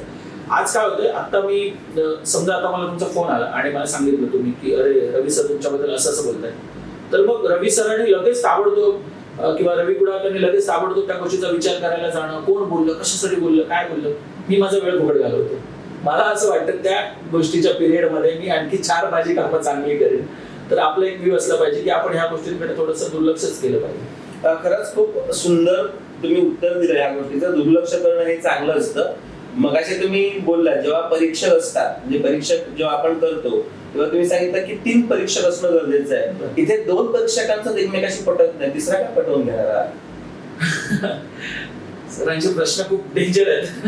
म्हणजे मला वाटतं माझ्या आयुष्यात मला पहिल्यांदा असं कोणतरी म्हणजे डान्स फील्ड मध्ये पालकांनी किंवा कुठल्या डान्स क्षेत्राशी निगडीत कुठल्या व्यक्तीने विचारला नाही एवढे प्रश्न तुम्ही मला विचारला. पण हे सगळे लोकांचे प्रश्न आहेत, मी सगळं बघितलंय आणि तुमच्याकडून आम्ही अपेक्षा करू शकतो, कारण तुम्हाला 20 वर्षाचा प्रदीर्घ अनुभव आहे. मी कोणतरी येऊन इथे बसवलेला नाहीये. त्या ताकदीचे अधिकाराचा माणूस आहे ना, त्यामुळे आम्हाला तुमच्याकडून अपेक्षा आहे. तर बरोबर बोललात. कधी कधी जजिंग करताना समोरची व्यक्ती आपल्या ओळखीची नसते आणि आपण त्याच्यावर परीक्षण करतो. ओळखीची नसते, ओळखीची असते, पण विचारधारा किंवा एकमेकांना समन्वय साधणं हे सगळं गोंधळाचं असतं. बरोबर. आता मोस्टली जजिंग करताना काही परीक्षक कसं करतात की तुमच्याकडे तक्ता दिलेला असतो, ज्याच्यामध्ये पदन्यास, हावभाव, वेशभूषा, रंगभूषा, सादरीकरण आणि एकंदरीत परिणाम आणि असे तुम्हाला 50 मार्क किंवा 25 मार्क दिलेले असतात. बऱ्याचदा काही परीक्षक काय करतात की ज्यांच्याकडे जे काही दिलेलं असतं नोट करण्यासाठी ते मार्क्स घालतात आणि डिरेक्टली कॅल्क्युलेट करतात. मला असं वाटतं की जजिंग असं करण्यापेक्षा म्हणजे ते तुम्ही करा, मार्क्स द्या, पण त्या आयोजकांना पण लागतं त्यांच्या रेकॉर्डसाठी. पण मला असं वाटतं की तुम्ही एखादा जो डान्सर आहे, परफॉर्म करणार आहे, आता बघा प्रत्येक जो डान्सर जो रंगमंचावरती जातो असं नाही की तो 100%च परफेक्ट करणार. काहीतरी स्टेजचा प्रॉब्लेम असतो, कुठेतरी तो थोडंसं स्लाइड होऊन कुठेतरी घसरणं वगैरे हा प्रकार होतो थोडंसं. बरं. मग मला असं वाटतं तो डान्स चांगला करतो तर चांगला करू वाईट करू, पण ह्याच्यावर डिस्कशन होणं गरजेचं आहे की जेव्हा तुम्ही परीक्षक तुमच्या बाजूचा किंवा दोघे असतील तिघे असतील, जसं तुम्ही म्हटलात की 2 परीक्षकांचंच पटत नाही तर मग तिसरा काय करणार होते. मग अशा वेळी ह्या गोष्टींचा परिणाम त्या स्पर्धकाला पण भोगावा लागतो कधी कधी, कारण तो आपले मार्क्स देतो, आपले मार्क्स घालून त्याच्यामध्ये बळी जातो स्पर्धकाचा कधी कधी. मग अशा वेळी मला असं वाटतं की ते मार्किंग पेक्षा तुम्ही त्या स्पर्धकावरती किंवा कुठले जेवढे स्पर्धक त्यांच्यावर बोलणं गरजेचं, बाबा कोणाला दिलं पाहिजे, ह्याचं किती चांगलं वाटलं, कितपत चांगलं वाटलं. ह्या गोष्टी जर होतील तर एक तर तो समन्वय तुम्ही जो म्हणताय तो सुद्धा होईल आणि दुसरी गोष्ट ते पटणं जे म्हणताय आपापसात ते सुद्धा होऊन जाईल. आणि मला वाटतं असं केलं तर 2 काय आपण 4 परीक्षेत सुद्धा बसू शकतो. आयोजकांना बिचाऱ्यांना माहिती नसतं, कोणाचं कोणाबरोबर पटत नाही. ते फक्त तुमचं लेबल, समाजातलं स्थान ओळखूनच तुम्हाला बसवतात. आणि जेव्हा तुम्ही 2 किंवा 3 परीक्षा एकत्र येतात तेव्हा तुमची अकॅडमी माझ्याशी क्रॉस असते, माझी अकॅडमी तुमच्याशी क्रॉस असते, याच्यात बळी जातो आयोजकांचा. आणि आज ज्या स्पर्धा कमी होत चाललेल्या आहेत याला तुम्ही सुरुवातीला कारण खूप छान सांगितलं की आयोजकांचा मनस्ताप सहन करायची त्यांची इच्छा नसते आणि परीक्षक जो काय मनस्ताप देतात तो मनस्ताप बिचारा स्पर्धकांना भोगावा लागतो. आज सिंधुदुर्गामध्ये वक्तृत्व स्पर्धा होतात, निबंध स्पर्धा होतात, अभिनय स्पर्धा होतात, दशावतारी नाट्य अभिनय स्पर्धा होतात. कोणत्या स्पर्धा होत नाही त्या सांगावती तुमच्या त्या स्वयंपाकाच्या सुद्धा स्पर्धा होतात, ती पैठणीच्या स्पर्धा होतात. पण कुठेही या स्पर्धांमध्ये असं धागडधिंगाणा किंवा असं इतकं दिसत नाही. मग ह्या स्पर्धेमध्ये काय दिसतं हो? खरं तरी होऊ नये, कारण तुम्ही खूप छान प्रश्न मांडला. कलाकार म्हटल्यानंतर आपण खूप मोठं काम करतो की लोकांचं मनोरंजन. आणि मला असं वाटतं की जे तुम्ही लोकांसमोर सादर करता याच्यात लोकांचं मनोरंजन झालं पाहिजे ना की तुमच्या वागण्यामुळे लोकांचं वेगळं मनोरंजन. आणि हे प्रकार आता खूप झाले, कारण बऱ्याचदा प्रेक्षक पण बोलतात अरे याची अशी भांडणं झाली, याची अशी भांडणं झाली आणि त्याला तो बोलला, अपशब्द बोलला. ह्या गोष्टी खरं होऊ नये, कारण ज्या अर्थी देवाने एवढ्या सगळ्या लोकांमधून तुम्हाला हा जन्म दिलाय कलाकाराचा, तर मला असं वाटतं की तुम्ही त्याच्याबद्दल खूप पॉझिटिव्ह विचार केला पाहिजे ना की निगेटिव्ह विचार. आणि ह्या गोष्टी करण्यासाठी आपण लोकांसमोर एक चांगलं उदाहरण ठेवत नाहीये, कारण आपण जर आता भांडतोय तर पुढची येणारी पिढी या क्षेत्रातली सेम तशीच होणार आहे. आणि बाकीच्या क्षेत्रात हे प्रकार खूप कमी दिसतात, या क्षेत्रामध्ये खूप प्रकार हे वाढलेत. पण मला असं वाटतं की कुठेतरी आता जो आम्ही एक अवॉर्ड फंक्शनचा जो विषय चालू केलाय, तर मला असं वाटतं प्रत्येकाला 1-1 वर्षाचा आम्ही कालावधी दिलाय, तर कदाचित ह्या गोष्टी कमी होतील ऍटलिस्ट. नाही, आपण नक्की आशावादी राहूया की बाबा ह्या गोष्टी कमी झाल्या पाहिजेत आणि त्या होऊ शकतात जर आपण थोडंसं नमतं घेतलं सगळ्यांनीच, पालकांनी, स्पर्धकांनी, परीक्षकांनी, तर आयोजक खुलेआम तुम्हाला व्यासपीठ देणार, ते स्वागतच करायला आपलं तयार आहे. उलट आपण अशा प्रकारचे वागून त्यांचं कुठेतरी मंडळ बदनाम करतो आहोत. त्या विचारांची काहीच चुकी नसते. चुकी असते परीक्षकांची, स्पर्धकांची आणि त्यांच्यावर दबाव असणाऱ्या, अपेक्षा असणाऱ्या काही माणसांची. आणि त्यामुळे बिचारे आयोजक बदनाम होतात आणि ह्या स्पर्धा आता कुठेतरी कमी होत चाललेल्या आहे.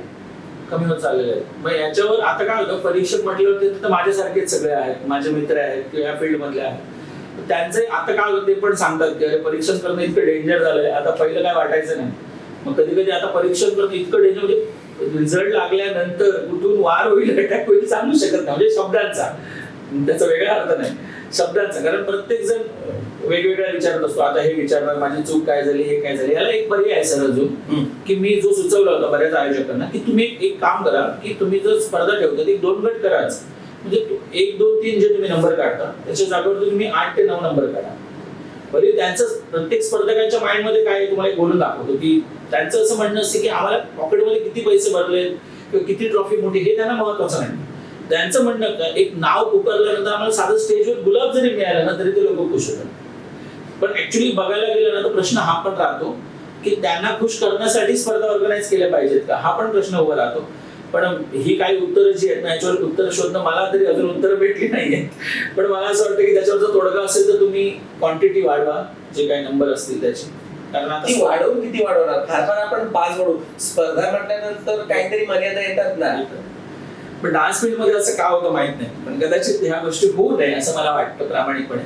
किंवा बेस्ट वे, आता बऱ्याच मंडळांनी काय चालू केलं की असा प्रकार होतात ना, मग सगळ्यांना मानधन द्यायचं आणि सन्मान चिन्ह द्यायचं. म्हणजे त्याच्यात दोन्ही कामं होऊन जातात, परफॉर्मन्स पण होतात आणि पण त्याच्यामध्ये एक नुकसान होतं ना, जे दर्जेदार, आपण जेव्हा स्पर्धा म्हणतो तेव्हा आपण तिथे तयारीने जातो, ती तयारी कुठेतरी कमी पडतं. आणि तुमचं तर एम आहे आपल्याला जी पर्यंत जायचंय, मग जी पर्यंतचा प्रवास तुमच्या फक्त सादरीकरणातून होईल का? मी ना ह्या गोष्टीबद्दलच बोललो होतो की बघा, आता समजा एक XYZ व्यक्ती आहे, त्याचा नंबर आला तर तरी पण दुसरीकडे बोललं जातं स्पर्धकांमधून की आम्ही जे रोज अनुभवतो त्याच्यावरून बोलतो. कारण ही गोष्ट आहे खरी आणि याच्यावरून मी पण बोललोय, बऱ्याच स्पर्धकांशी मी स्वतः बोललोय पर्सनली. एकाचा नंबर आला तर 10 जण बोलणार अरे ह्याला का दिला. मग जे बोलतात ना त्यांचा नंबर आला की बाकीचे 10 जण बोलणार. मग मला एक समजत नाही, मग जिल्ह्यात चांगलं कोण आहे. मग नंबर 1, 2, 3 हा जो प्रकार आहे ना, हा नेमका बाबा आपल्या क्षेत्राशी सोडून बाकीच्यांना द्यायचा आहे का, की मग तुम्ही ऍक्सेप्ट का करत नाही. असं एकही मी ऐकलं नाही आतापर्यंत की बाबा हा बेस्टच आहे.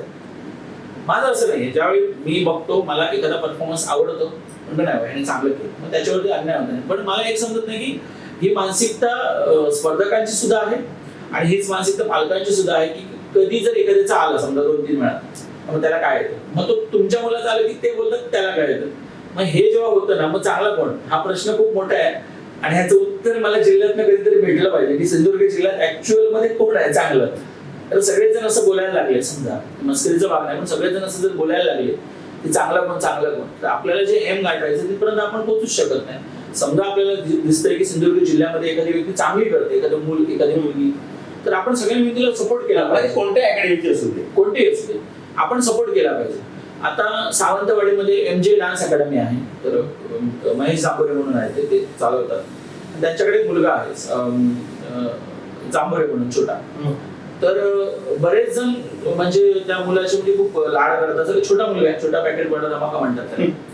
तर तो मुलगा ना इतका हुशार आहे, तर आम्हाला असं वाटतं प्रामाणिकपणे की तो मुलगा तिथपर्यंत गेला पाहिजे, त्या लेवलला गेला पाहिजे. कारण त्याच्याकडे एवढी छान स्टंट आहे, तो बॅक फ्लिप वगैरे इतके सुंदर एवढं करतो. सगळे आपले जे काय डान्स मधले जे प्रकार आहेत वेस्टर्न मधले इतकं सुंदर करतो मुलगा तो. तर मला असं वाटतं पर्सनली की तो गेला पाहिजे. आता हे जर मी फक्त एकटा विचार करून नाही चालणार, तर जेवढे कोरिओग्राफर्स आहेत किंवा जे डान्स क्षेत्राशी निगडीत आहेत आपण सगळ्यांनी मिळून ठरवलं पाहिजे. आता मी त्याचं उदाहरण दिलं तुम्हाला, म्हणजे तो आहे. मग अशी जिल्ह्यातली बरीच मुलं आहेत, जशी माझ्या अकॅडमीमध्ये पण असतील, जिल्ह्यामध्ये आता बाकीच्या त्यांच्याकडे पण असतील. म्हणून एकत्र येणं गरजेचं आहे आम्ही सगळ्या म्हणजे कलाकारांनी.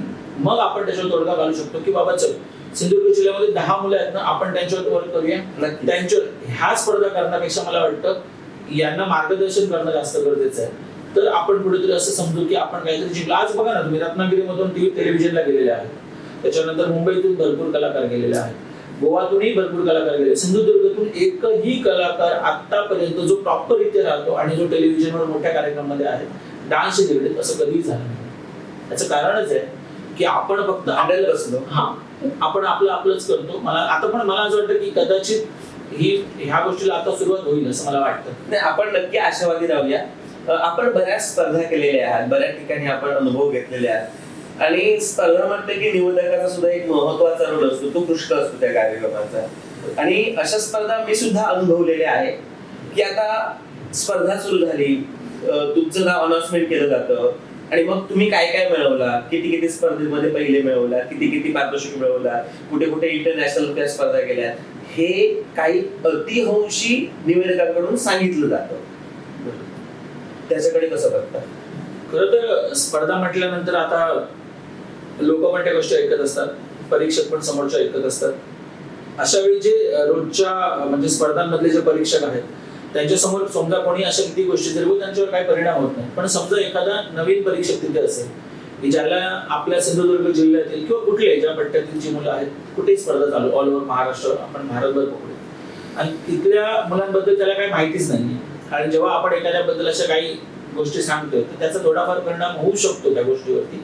त्याच्यामुळे मला असं वाटतं की स्पर्धा म्हटल्यानंतर तो स्पर्धक म्हणून तिथे येतो, ना की त्याच्याबद्दल अशा गोष्टी बोलणं की बाबा त्याने इतके नंबर मारले की एवढ्या प्रमाणात तो केला, ह्या गोष्टी तिथे योग्य नाहीये. मला वाटतं ह्या गोष्टी ज्यावेळी त्याचा म्हणजे त्या कलाकाराचा कुठेतरी सत्कार होत असेल किंवा कुठेतरी तो कलाकार शो म्हणून त्याला इन्व्हाइट केला असेल तर त्या ठिकाणी त्या गोष्टी सांगणं योग्य आहे, ना की स्पर्धेच्या ठिकाणी. हा सुद्धा खूप महत्वाचा विषय आहे जो त्याच्या गुणांकनावर परिणाम करतो. म्हणजे निवेदक सुद्धा त्याला तेवढाच जबाबदार आहे. आता बघायला गेलं तर सिंधुदुर्ग जिल्ह्यामध्ये म्हणजे फार खूप मोठं काम चालू आहे डान्सच्या माध्यमातून. आणि आता जसं की आम्ही आता सत्कार केले, सगळ्या लोकांचे सन्मान केले, माफ करा, तर त्याच्यामध्ये निवेदक होते, बॅकस्टेज सांभाळणार, तर सगळे लोक या क्षेत्रामधली होती, म्हणजे आमच्या संपूर्ण नृत्य क्षेत्रातली.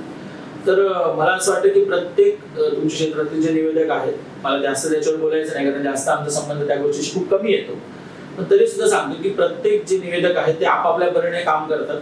प्रत्येकाची बोलण्याची शैली, प्रत्येकाचं प्रेझेंटेशन करण्याची पद्धत वेगळी आहे. त्यामध्ये जर ह्या गोष्टी येत असतील तर मला असं वाटतं कदाचित की स्पर्धा आणि शो ह्या दोन गोष्टीत थोडासा फरक ठेवला पाहिजे. नक्कीच खूप पॉझिटिव्ह उत्तर तुम्ही देण्याचा प्रयत्न केला, जे खूप महत्वाचं आहे. कारण आपण त्या पापामध्ये निवेदक म्हणून सहभागी होऊ नये ही कळकळीची विनंती. जे काय पाप परीक्षक करतात ते त्यांचं त्यांना करू दे, तुम्ही त्याच्यामध्ये इन्व्हॉल्व्ह होऊ नका. कारण आता सरांनी उल्लेख केला की मी सुद्धा निवेदन करतो, म्हणून मी या ठिकाणी जाणीवपूर्वक सांगतो की आपण त्या पापामध्ये सहभागी व्हायचं नाही. आपण जर बघितलं तर अजून अशी एक ओरड आपल्या कानामध्ये ऐकू येते की जेव्हा आपण परीक्षका म्हणजे एखाद्या स्पर्धेच्या ठिकाणी जातो, आता समजा माझी मुलं घेऊन जर मी स्पर्धेच्या ठिकाणी गेलो किंवा तुम्ही तुमची मुलं घेऊन स्पर्धेच्या ठिकाणी गेलं तर परीक्षकांशी बोलणं, त्यांच्याशी हितगुज करणं, त्यांच्याबरोबर चहापानाचा कार्यक्रम करणं हे कितपत योग्य आहे? ऍक्च्युली आता आधी कसं होतं, ज्या स्पर्धा व्हायच्या तर परीक्षकांपर्यंत जायची कोणाची हिंमतच व्हायची नाही. म्हणजे इव्हन हा पण विचार यायचा की त्यांना नमस्कार करू की नको जाऊ. म्हणजे नमस्कार कधी केला जायचा जर नंबर आला किंवा एखाद्या नंबर नाही आला आणि शेवटी जेव्हा स्पर्धा संपते तर आम्ही बोलायला जायचो. आता असं झालं की जेव्हा परीक्षक एखादा जजिंग करायला बसतो तर मग सगळेच भेटायला येतात, सगळेच बोलायला येतात, मग सगळे चहा पाण्याला सुद्धा जातात. हे आमच्या बाबतीत पण होतं, नाही असं नाही. पण ह्या सगळ्या गोष्टी आत्ता वाढल्यात, ना की ह्या गोष्टी अगोदर नव्हत्या. जेव्हा मी स्वतः स्पर्धा केल्यात किंवा आम्ही काही वर्षांपूर्वी जेव्हा स्पर्धेला जात होतो तर मला असं वाटतं की ह्या तेव्हा गोष्टी खूप म्हणजे नव्हत्याच, ह्या गोष्टीचा विषय होता. पण आता ह्या गोष्टी वाढल्या की समजा एखाद्या परीक्षकाने तुम्हाला स्पर्धेत तो 2-4 वेळा भेटला तर मग चांगले संबंध निर्माण होणं, त्याच्यानंतर एकमेकांसोबत खाणं पिणं होणं, ह्या प्रकार वाढले. ते का वाढले माहिती. थोडक्यात परीक्षक आधीच विकले जातात असं नाही म्हणू शकत.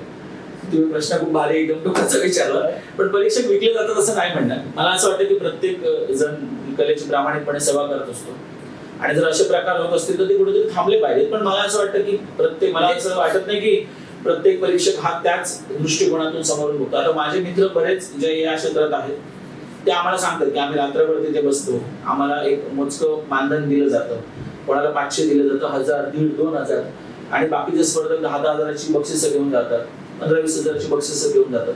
ह्या गोष्टीची त्यांना काही मतलब नसतं. ते म्हणतात की थोडी आम्हाला ते देणार आहेत, आम्ही आमचं फक्त काम करतो, आम्ही का पैशांसाठी ते जात नाही. मग मला ऑलमोस्ट असेच परीक्षे म्हणजे ज्यांचा माझ्याशी संपर्क आलाय ते तरी ह्याच म्हणजे मला ह्याच टाईप मध्ये नाही, खरं तर परीक्षकाने परीक्षक म्हणून राहिलं पाहिजे. असं एक आपल्या कोकणीमध्ये वाक्य आहे की मापात पाप करू नये. नाही, बरोबर. आणि जर मापात पाप केलं तर ती नियती तुम्हाला बघत असते, कारण तो आणि तुमचा कसं आहे, परीक्षक करतो.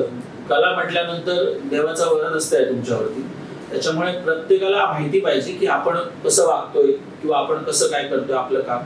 जर तुम्ही जेवढं प्रामाणिक कराल, आता समजा तुम्ही जसं तुम्ही जी गोष्ट बोललात की कधी कधी अशा आधीच सांगितलेलं असतं का, या गोष्टी योग्य नाही आहेत खरं तर. आणि ती गोष्ट घेणं पण योग्य नाहीये. म्हणजे असं किंवा म्हणताय की एखाद्याला सेटिंग करणं, ऍडजस्टमेंट करणं, ह्या गोष्टी अगदी चुकीच्या आहेत. कारण तुम्हाला तात्पुरत्या क्षणासाठी त्या गोष्टी बऱ्या वाटत असतील, मात्र जो बघणार आहे वरचा त्याने कला आपल्याला दिली त्याला ते कधीच मान्य नसते. त्यामुळे मला असं वाटतं की ते प्रत्येकाने डोक्यात ठेवलं पाहिजे. खरं तर तुम्हाला इथे बोलून एक चांगलं करता आलं आम्हाला की बाबा परीक्षक कसा असला पाहिजे हे तरी निदान कळलं लोकांना. त्यामुळे परीक्षणाची जबाबदारी घेत असताना आपण विकले जाणार नाही याची काळजी घ्या, कारण जग तुम्हाला विकत घ्यायलाच बसलेलं आहे.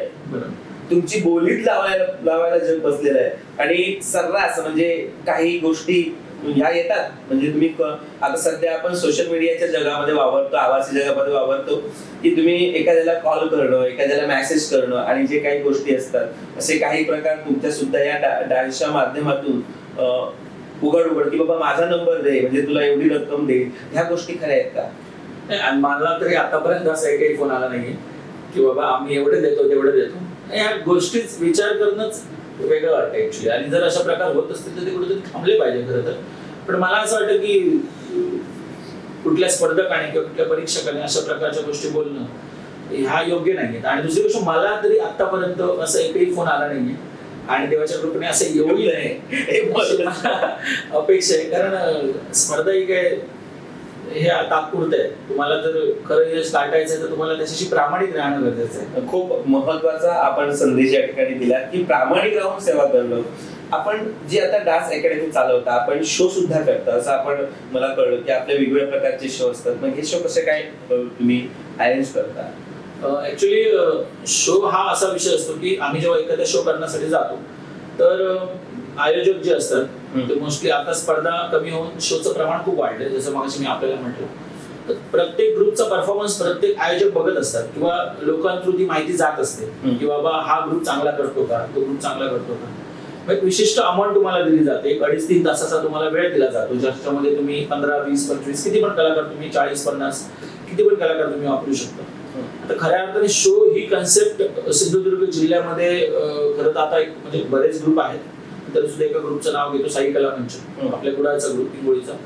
त्यांनी तब्बल 60 ते 65 कलाकार घेऊन शो ही प्रक्रिया चालू केली मोठ्या प्रमाणावर. लोकांना हळू समजायला लागलं की बाबा चल आता कार्यक्रम होता, याच्याबद्दल पण करत असतील, नाही असं म्हणत नाही, पण माझ्या माहितीनुसार जेवढं माझ्या समोर जी गोष्ट आली, कारण मी कुडाळत राहतो म्हटलं जास्त त्यांची संपर्क आला, तर आम्हालाही वाटू लागलं की आपला पण एक ग्रुप असला पाहिजे. की जसं तुम्ही समोर बघताय त्याप्रमाणे आपण ठरवतो की बाबा आपण काय केलं पाहिजे. तर त्यांच्याकडून एक बघून वाटायचं की आपणही काहीतरी केलं पाहिजे. मग डान्स क्लास आणि तुमचं डान्स शो ह्या दोन गोष्टी वेगवेगळ्या आहेत. तुम्ही शो करता कारण कुठेतरी तुम्हाला वाटतं की 4 कलाकारांना तिथे म्हणजे चांगलं व्यासपीठ मिळावं, चांगला एक रंगमंच मिळावं, त्यांचं कॉन्फिडन्स वाढू दे. पण मला असं वाटतं की ह्या सगळ्या गोष्टींबरोबर त्यांच्या हातामध्ये किंवा त्यांच्या खिशामध्ये 4 पैसेही गेले पाहिजे. आणि ही पहिली कन्सेप्ट मी बदलली सिंधुदुर्ग जिल्ह्यामध्ये की बऱ्याच ठिकाणी मी शो बघत होतो. काही जण म्हणजे द्यायचे असं नाही की नाही की सगळे फ्री करून घ्यायचे, काही जण देतात, अजूनही देतात. पण मी थोडंसं त्याचं प्रमाण वाढवलं की समजा एखाद्या कलाकाराला आपण 100-150 रुपये देतोय तर मला असं वाटतं की त्याला कुठेतरी बाबा चल ऍटलिस्ट आपण एक मर्यादा ठेवली पाहिजे की 200च्या वरती, 300च्या वरती, 500, 1000, 2000. असं केल्याने काय होतं की त्यांना एक गोष्ट मला बऱ्याच लोकांनी हे सांगितलंच होतं की तू हे देऊ नकोस, त्याने फक्त तुझ्याकडे कलाकार म्हणून यावं. म्हणजे म्हटलं कलाकार म्हणून यावं, पण आज जे म्हणतात ना की प्रजा सुखी तर राजा सुखी, की जर मी त्यांना व्यवस्थित ठेवत असेल तर ते माझ्याकडे उद्या 10 वेळा येतील ना. त्याच्यामुळे मी एक माझीच कन्सेप्ट सांगतो. आता म्हणजे आम्ही एवढी वर्ष कार्यक्रम करत आलो, प्रत्येक कार्यक्रमाचे पैसे मुलांना दिलेले आहेत आणि हे आमची मुलं पण सांगतील, पालकही सांगतील. आणि एक गोष्ट काय की आता समजा आम्ही डान्स क्लासची फी घेतोय, समजा माझा ग्रुप नाही, माझा डान्स क्लास, त्याचं रूपांतर आता ग्रुपमध्ये झालंय मी फक्त. तर मग महिन्याची मला फी मिळते, त्याची मी इयरली घेतो, वर्षाची फी मी घेतो. एक XYZ आपण धरून चालू, एक 8 ते 10 हजार समजा फी आहे. आणि आमचे जेमतेम वर्षाला एक 50 ते 60 म्हणजे आम्ही टार्गेटच करतो, कारण तो एक आपला एक कार्यक्रमाचा किंवा आपण कार्याचा एक भाग आहे तो, की आपल्याला एवढे शो करायचे.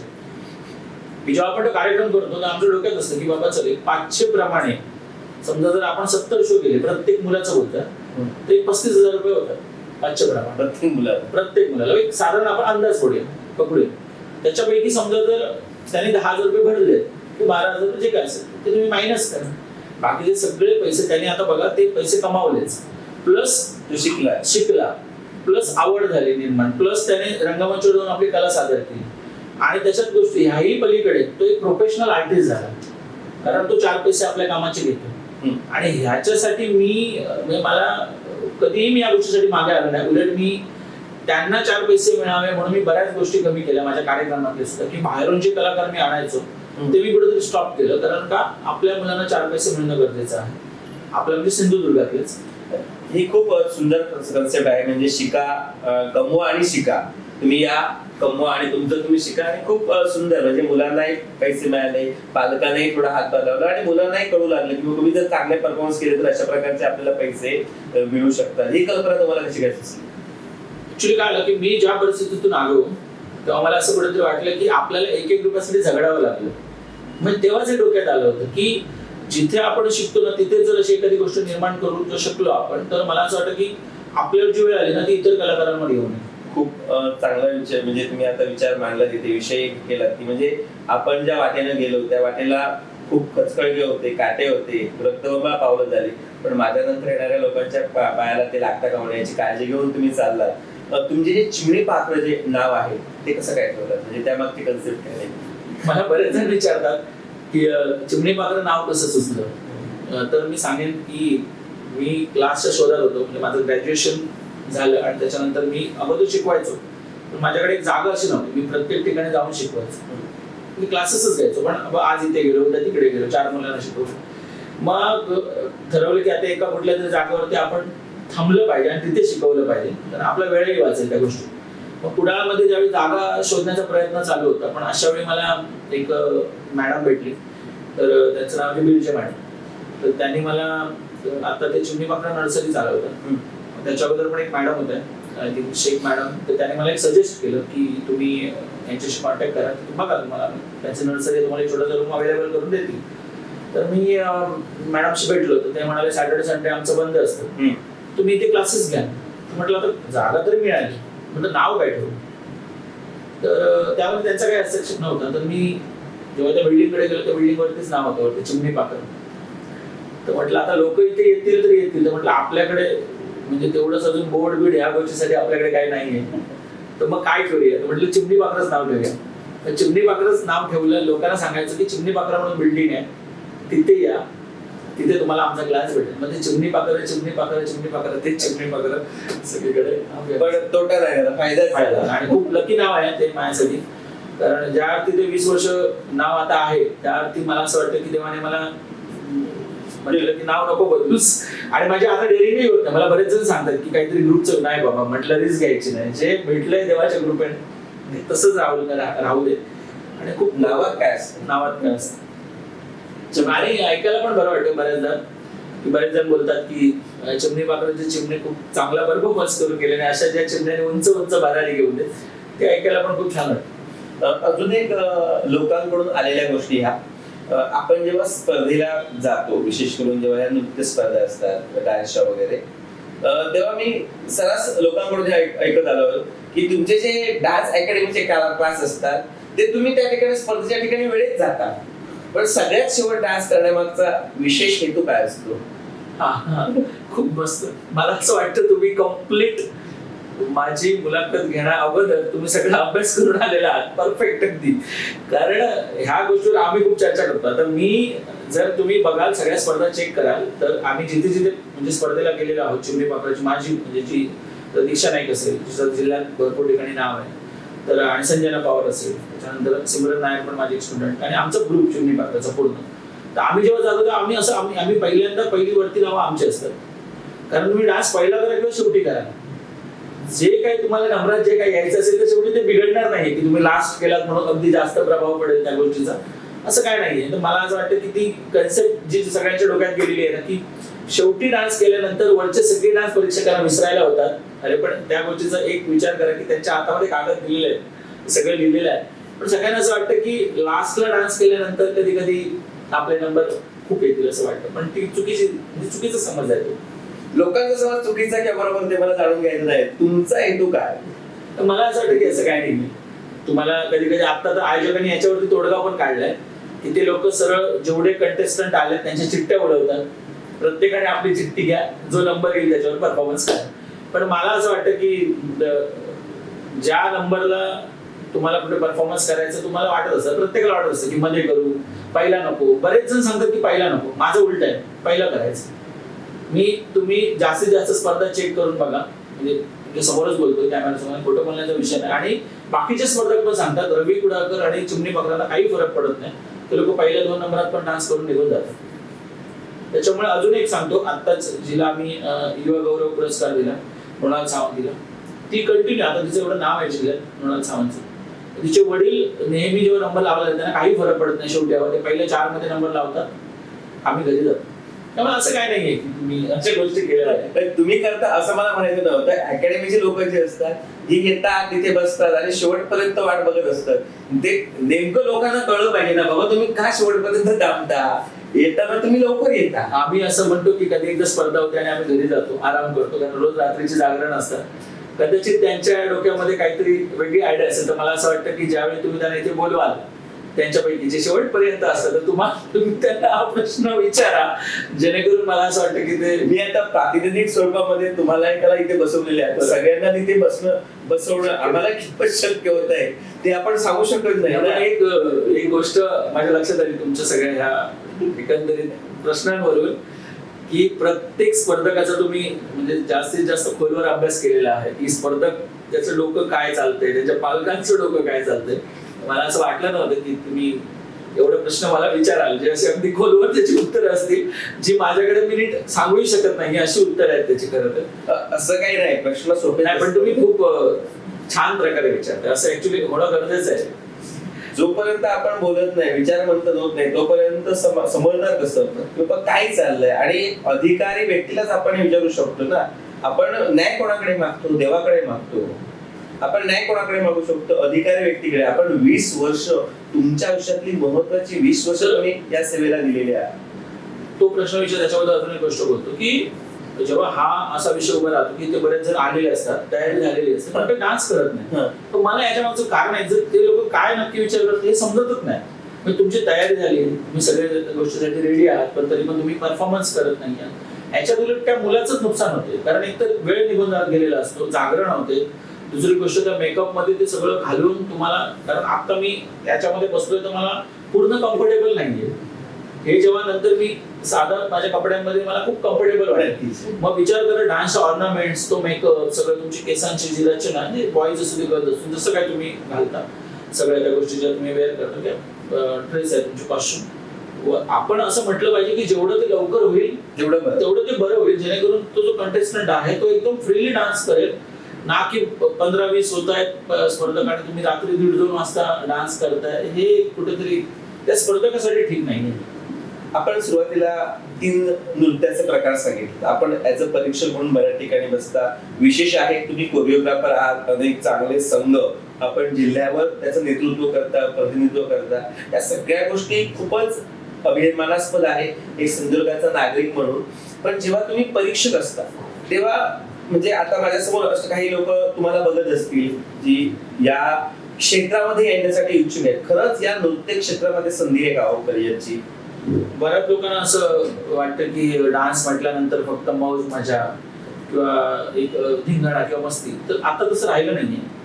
आता तुम्ही यामध्ये करिअर करू शकता. जसं की मगाशी मी तुम्हाला म्हटलं की आम्ही डान्स शोज करतो, त्याच्यावर प्रत्येक मुलाला पेमेंट देतो, प्रत्येक मुलांना एक 4 पैसे कमवण्याची संधी तर मिळतेच, पण त्याच्यातनं तुम्ही प्रोफेशन. आणि मी आता एक नवीन काय सुरू केलं की जेव्हा आमची संस्था शासन मान्य झाली तर मी असं ठरवलं की आपण आपलं अकॅडमीज ओपन करायची चिमणी पाखरूच्या प्रत्येक ठिकाणी, म्हणजे प्रत्येक तालुक्यामध्ये किंवा जिथे जिथे गावामध्ये गरज आहे, आणि जी मुलं आपण शिकवली त्यांना तिथे शिकवायला पाठवायचं. आणि हे आम्ही 2 ठिकाणी केलंय. महापाडमध्ये आता 1 वर्ष, कालच 1 वर्ष कंप्लीट झालं आमच्या अकॅडमीला महापाडमध्ये. आणि आता ओरोसमध्ये पण ओरोसमध्ये माझ्या क्लासचा स्टुडंट अभिषेक चव्हाण म्हणून शिकवतो, ज्याला मी स्वतः ट्रेन केलं, जो रोज आमच्या शो मध्ये आहे.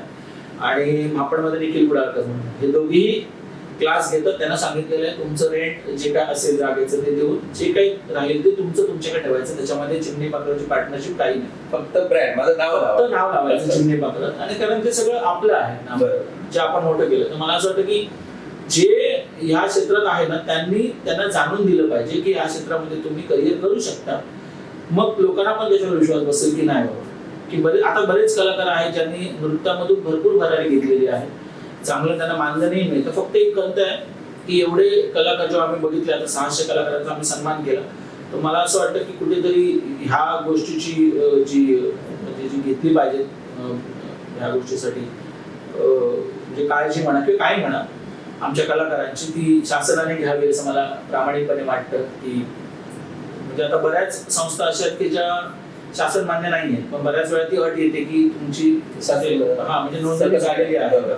तर मी म्हणतो की जर समोरून जर तसे प्रस्ताव देत असतील की बाबा चल की तुम्हाला आम्ही करू शकतो, पण त्यासाठी तुम्ही ते करा, तर आमचा प्रत्येक कलाकार ते करायला तयार आहे, प्रत्येक कोरिओग्राफर करायला तयार आहे. तर मला असं वाटतं की जर या गोष्टींची, आता बघा की तुम्ही दशावतार अभ्यासक आहात, तुम्हाला माहिती आहे, आणि त्यांनी जो स्ट्रगल केलाय दशावतार कलेचा, म्हणजे कलाकारांनी सर्व आता मानधन चालू झालंय त्यांना किंवा मिळाले, त्याच्यासाठी खूप स्ट्रगल आहे. खूप मला असं वाटतं की जर हे ह्या नृत्य क्षेत्रात पण येईल तर जरा खूप अजून बरं वाटेल.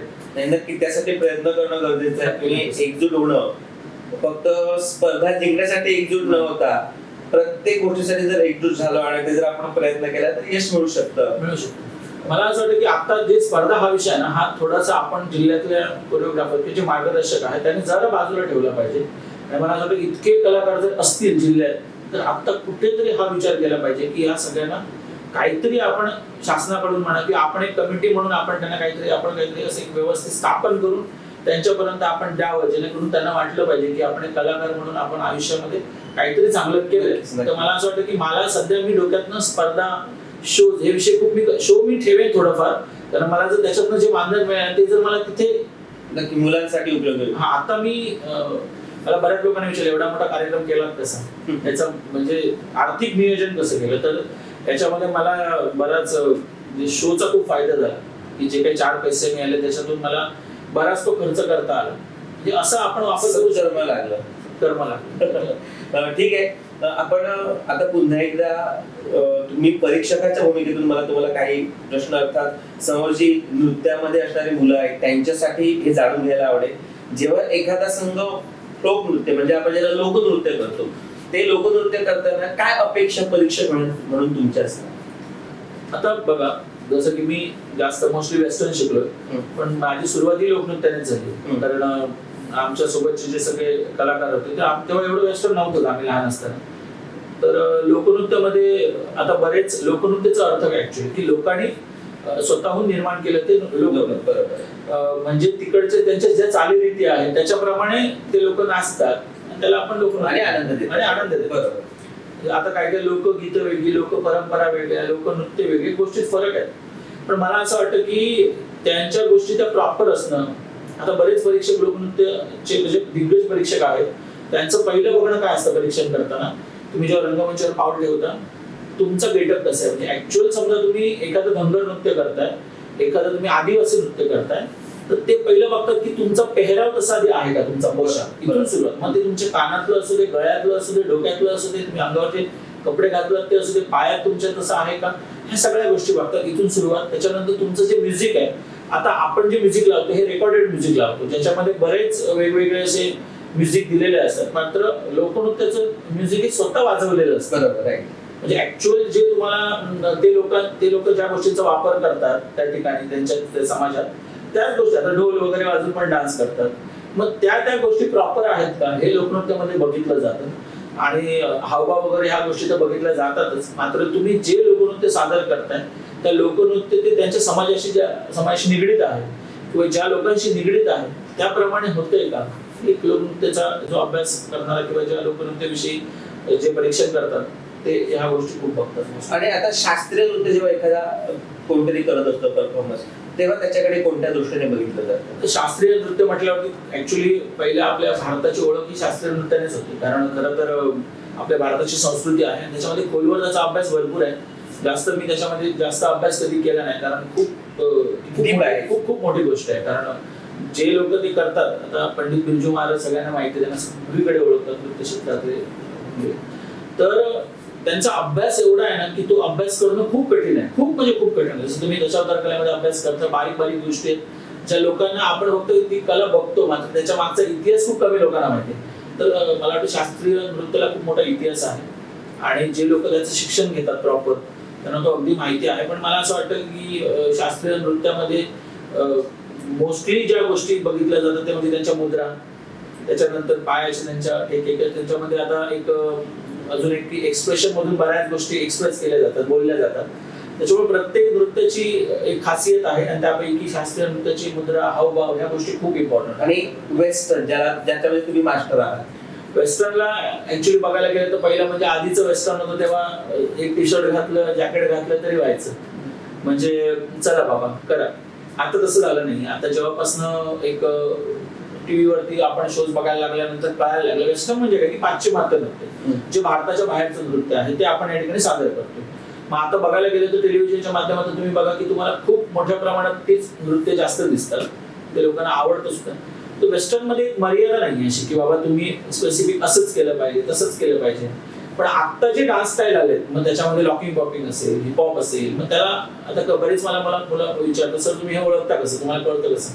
कंटेम्पररी डान्स स्टाईल असेल, जसं आपण भारतामध्ये जी आपली संस्कृती आहे, जे आपण कथ्थक करतो किंवा भरतनाट्यम करतो, तसं वेस्टर्न मध्ये ज्या गोष्टीला मानलं जातं ती कंटेम्पररी, ज्याला एक हातांची रचना आहे, जसं की 4 बोटांच्या खाली तुम्ही अंगठा ठेवता, तुमच्या लाईन्स क्लिअर असणं गरजेचं आहे, तुमचे बॉटम लाईन्स क्लिअर असणं गरजेचं आहे, तुमचे स्टंट म्हणजे तुम्ही कार्टविल करता किंवा तुम्ही पिरियड्स करता, म्हणजे काही शब्द आहेत वेस्टर्न मधले ते तुमचं असणं म्हणजे क्लिअर असणं गरजेचं आहे. आधी काय व्हायचं, लोकांना वाटायचं की वेस्टर्न मध्ये फक्त शर्ट पॅन्ट घातला आणि धांगडधिंगा केला असं लोकांना वाटायचं. पण आता त्याची कन्सेप्ट खूप बदलत चालली आहे, कारण आता प्रत्येक जण, आम्ही सुद्धा त्याच्यावरती अभ्यास करतो आणि नंतरच त्या गोष्टी लोकांसमोर आम्ही प्रेझेंट करतो. त्याच्यामुळे वेस्टर्न नृत्याची एक वेगळी खासियत आहे, कथ्थकची एक वेगळी खासियत आहे, लोकनृत्याची एक वेगळी खासियत. प्रत्येक विषयावर किंवा प्रत्येक नृत्याबद्दल आपण आपल्या परीने त्याला न्याय देण्याचा प्रयत्न केला. या प्रश्नातून जे माझ्यासमोर रसिक मायबाप बसलेले आहेत, जे नृत्य करणारे आहेत, त्यांना या गोष्टी करणं गरजेचं होतं. तुमचं ज्ञान तपासणं हा माझा हेतू नव्हता. तर काय बघितलं जातं परीक्षकाच्या माध्यमातून हे त्यांना कळलं, म्हणजे थोडक्यात माहिती, अर्थात सोना म्हणजे आपण म्हणतो ना मुलाच्या कान सोनारांना टोचायचे असतात, तसा हा तो विषय होता. या सगळ्या गोष्टींचा उहापोह आपण केला. आपण नृत्य क्षेत्रामध्ये खूप उज्ज्वल अशा प्रकारचं तुमचं जे स्थान आहे ते निर्माण केलेलं आहात. आता आपण कुठेतरी थांबणं गरजेचं आहे, म्हणून या ठिकाणी मला तुम्हाला शेवटचा प्रश्न विचारायला नक्की आवडेल की तुमची चिमणी पाखराची नंतरची नेमकी दिशा काय आहे किंवा काय अपेक्षा आहेत तुम्हाला समाजाकडून नृत्याविषयी? आता आम्ही असं ठरवलं की म्हणजे आम्ही असं कधी करत नाही की बाबा चिमणी पाखराचा एक दृष्टिकोन असतो की चिमणी पाखरं म्हणजे मी एकतर रवी कुडाळकर नाही, तर आमची पूर्ण संस्था किंवा माझे जे पालक मुलं, मोस्टली माझी मुलं जी क्लासची आहेत ती गेली 10-12 वर्ष माझ्याकडे शिकलेली आहेत, 15 वर्ष झालेली आहेत, कोणा 14 वर्ष 13 वर्ष. मग त्या आमचं एक एम असतं की आम्ही आता अवॉर्ड फंक्शन घेतलं तर आम्ही असं नाही की चला मनात आलं लगेच घेतलं, असं नव्हतं. त्याला एक प्लॅन होता किंवा त्या गोष्टीला आम्ही योग्य एक म्हणजे असं म्हणतात ते परफेक्ट आम्ही गोष्टी ठरवल्या, नियोजन केलं आणि मग आम्ही ठरवलं की बाबा चल त्या गोष्टी अशा व्हायला पाहिजे. आता दुसऱ्या वर्ष करायचं आहे अवॉर्ड फंक्शनचं. मग आत्तापासून आमच्या डोक्यात चालू आहे की त्याची डेट डिक्लेअर करायची, म्हणजे आमच्या समोर एक तारीख राहते की आपल्याला ह्या तारीखपर्यंत ते एम गाठायचं आहे आणि आता जो कार्यक्रम झाला त्याच्यापेक्षा अजून एक लेवल वरती तो कार्यक्रम झाला पाहिजे. आणि आता चिमणी पाखरं असं करते की चिमणी पाखरं एक आता वेगळी एक बॅच बनवायला चालू केली आहे. तर मी सिंधुदुर्गातली काही मुलं पण त्याच्यामध्ये घेईल आणि सिंधुदुर्गातले काही कोरिओग्राफर्स आहेत माझे जे मित्र किंवा ज्यांना अजून चांगल्या प्रकारे जे ज्येष्ठ आहेत त्यांचं नॉलेज आहे त्यांना घेऊन मी सध्या माझ्या चिमणी पाखरामध्ये एक बॅच बनवली जी मी ट्राय करतोय की त्याच्यातली काही मुलं टेलिव्हिजनवर दिसतील आणि हा आमचा आता सध्याचा मेन फोकस आहे. त्याच्यासाठी एक स्टंटसाठी आम्ही खास एक माणूस म्हणजे जी व्यक्ती आहे आमच्याच क्लासमध्ये उपेंद्र पवार, त्याला आम्ही ते शिकवण्यासाठी आम्ही ठेवले, कारण तो खूप छान प्रकारे मुलांना ते शिकवतो, माझ्याकडेच शिकला. मात्र स्टंटसाठी तो वेगळा एक बाहेर जाऊन म्हणजे सगळं शिकून येतो. त्याला आम्ही अशी रिक्वेस्ट केली की आपली मुलं ही आता टीव्ही मध्ये बघा एक 8-10 स्टेप झाले की एक स्टंट, 8-10 स्टंट, मग ते प्रकार आपण पण केलं पाहिजे. आपली मुलं घाबरतात त्या गोष्टीसाठी, मग योग्य ती काळजी घेऊन आम्ही सध्या डोक्यासमोर एकच ठेवलंय की ज्या गोष्टी आतापर्यंत झाल्या नाही की टेलिव्हिजनच्या माध्यमातून आपलं मुलं तिथे दिसणं मोठ्या चॅनलला, असं नाही की नाही धिना धिंदा दमदमादम या चॅनलला आपल्या सिंधुदुर्गातून बरेच कलाकार गेले, आमचे चिमणी पकडाचे पण कलाकार गेले, पण एक मोठा शो मोठ्या त्या टीव्हीच्या माध्यमातून आपल्या डान्स शो मध्ये आपला कलाकार दिसावा, मग ते मुलगा असेल मुलगी असेल कोणी असेल, पण ते दिसणं गरजेचं आहे आणि त्याच्यावरती आता काम चालू आहे. मला असं वाटतं जिल्ह्यातील माझे सगळे सहकारी ते पण मला यासाठी मदत करतील. नक्कीच एपीजे अब्दुल कलाम म्हणतात की माणसानं मोठी स्वप्न बघावी, लहान स्वप्न बघणं हा भारतात राहून गुन्हा आहे. तुमच्या या स्वप्नपूर्तीसाठी प्रहारच्या आणि रसिक मायबापांच्या मनपूर्वक शुभेच्छा. आपण आपला अनमोल वेळ या ठिकाणी आमच्यासाठी खर्च केला, या ठिकाणी मुक्तपणे व्यक्त झाला. व्यक्त येत असताना काही प्रश्न हे खूप गोंधळून टाकणारे होते, पण त्याला योग्य प्रकारे सावधपणे उत्तर दिल्यात आणि तुमचा प्रवास तुम्ही तसाच ठेवला. तुम्ही घेतलेल्या इव्हेंट बद्दल पुनश्च एकदा सिंधुदुर्गाच्या वासियांच्या वतीनं मी आपलं मनपूर्वक ऋण व्यक्त करतो. आपण आम्हाला एक वेळ दिला, आमच्याशी बातचीत केला आणि नृत्याची पुढची जी दिशा आणि दशा आहे, बिघडलेली दशा त्याला योग्य दिशेवर आणण्यासाठी काय केलं पाहिजे हे आपण या माध्यमातून लोकांना सांगितलं. आयोजकांच्या भूमिका आयोजकांना कळल्या, परीक्षकांच्या भूमिका परीक्षकांना कळल्या आणि निवेदकांच्या मर्यादा निवेदकांना कळल्या. निश्चितच यातून काहीतरी चांगला परिपाक धर्माला येईल आणि निश्चितच उद्या होणारी जी नृत्य आहे किंवा उद्या होणाऱ्या स्पर्धा आहेत या द्वेषाविरहित अगदी एकमेकांच्या हातात हात घालून चांगल्या प्रकारे आपण सादर करू अशा आशावाद बाळगतो आणि आपल्यासह रसिक मायबापांचा निरोप घेतो. मनपूर्वक धन्यवाद.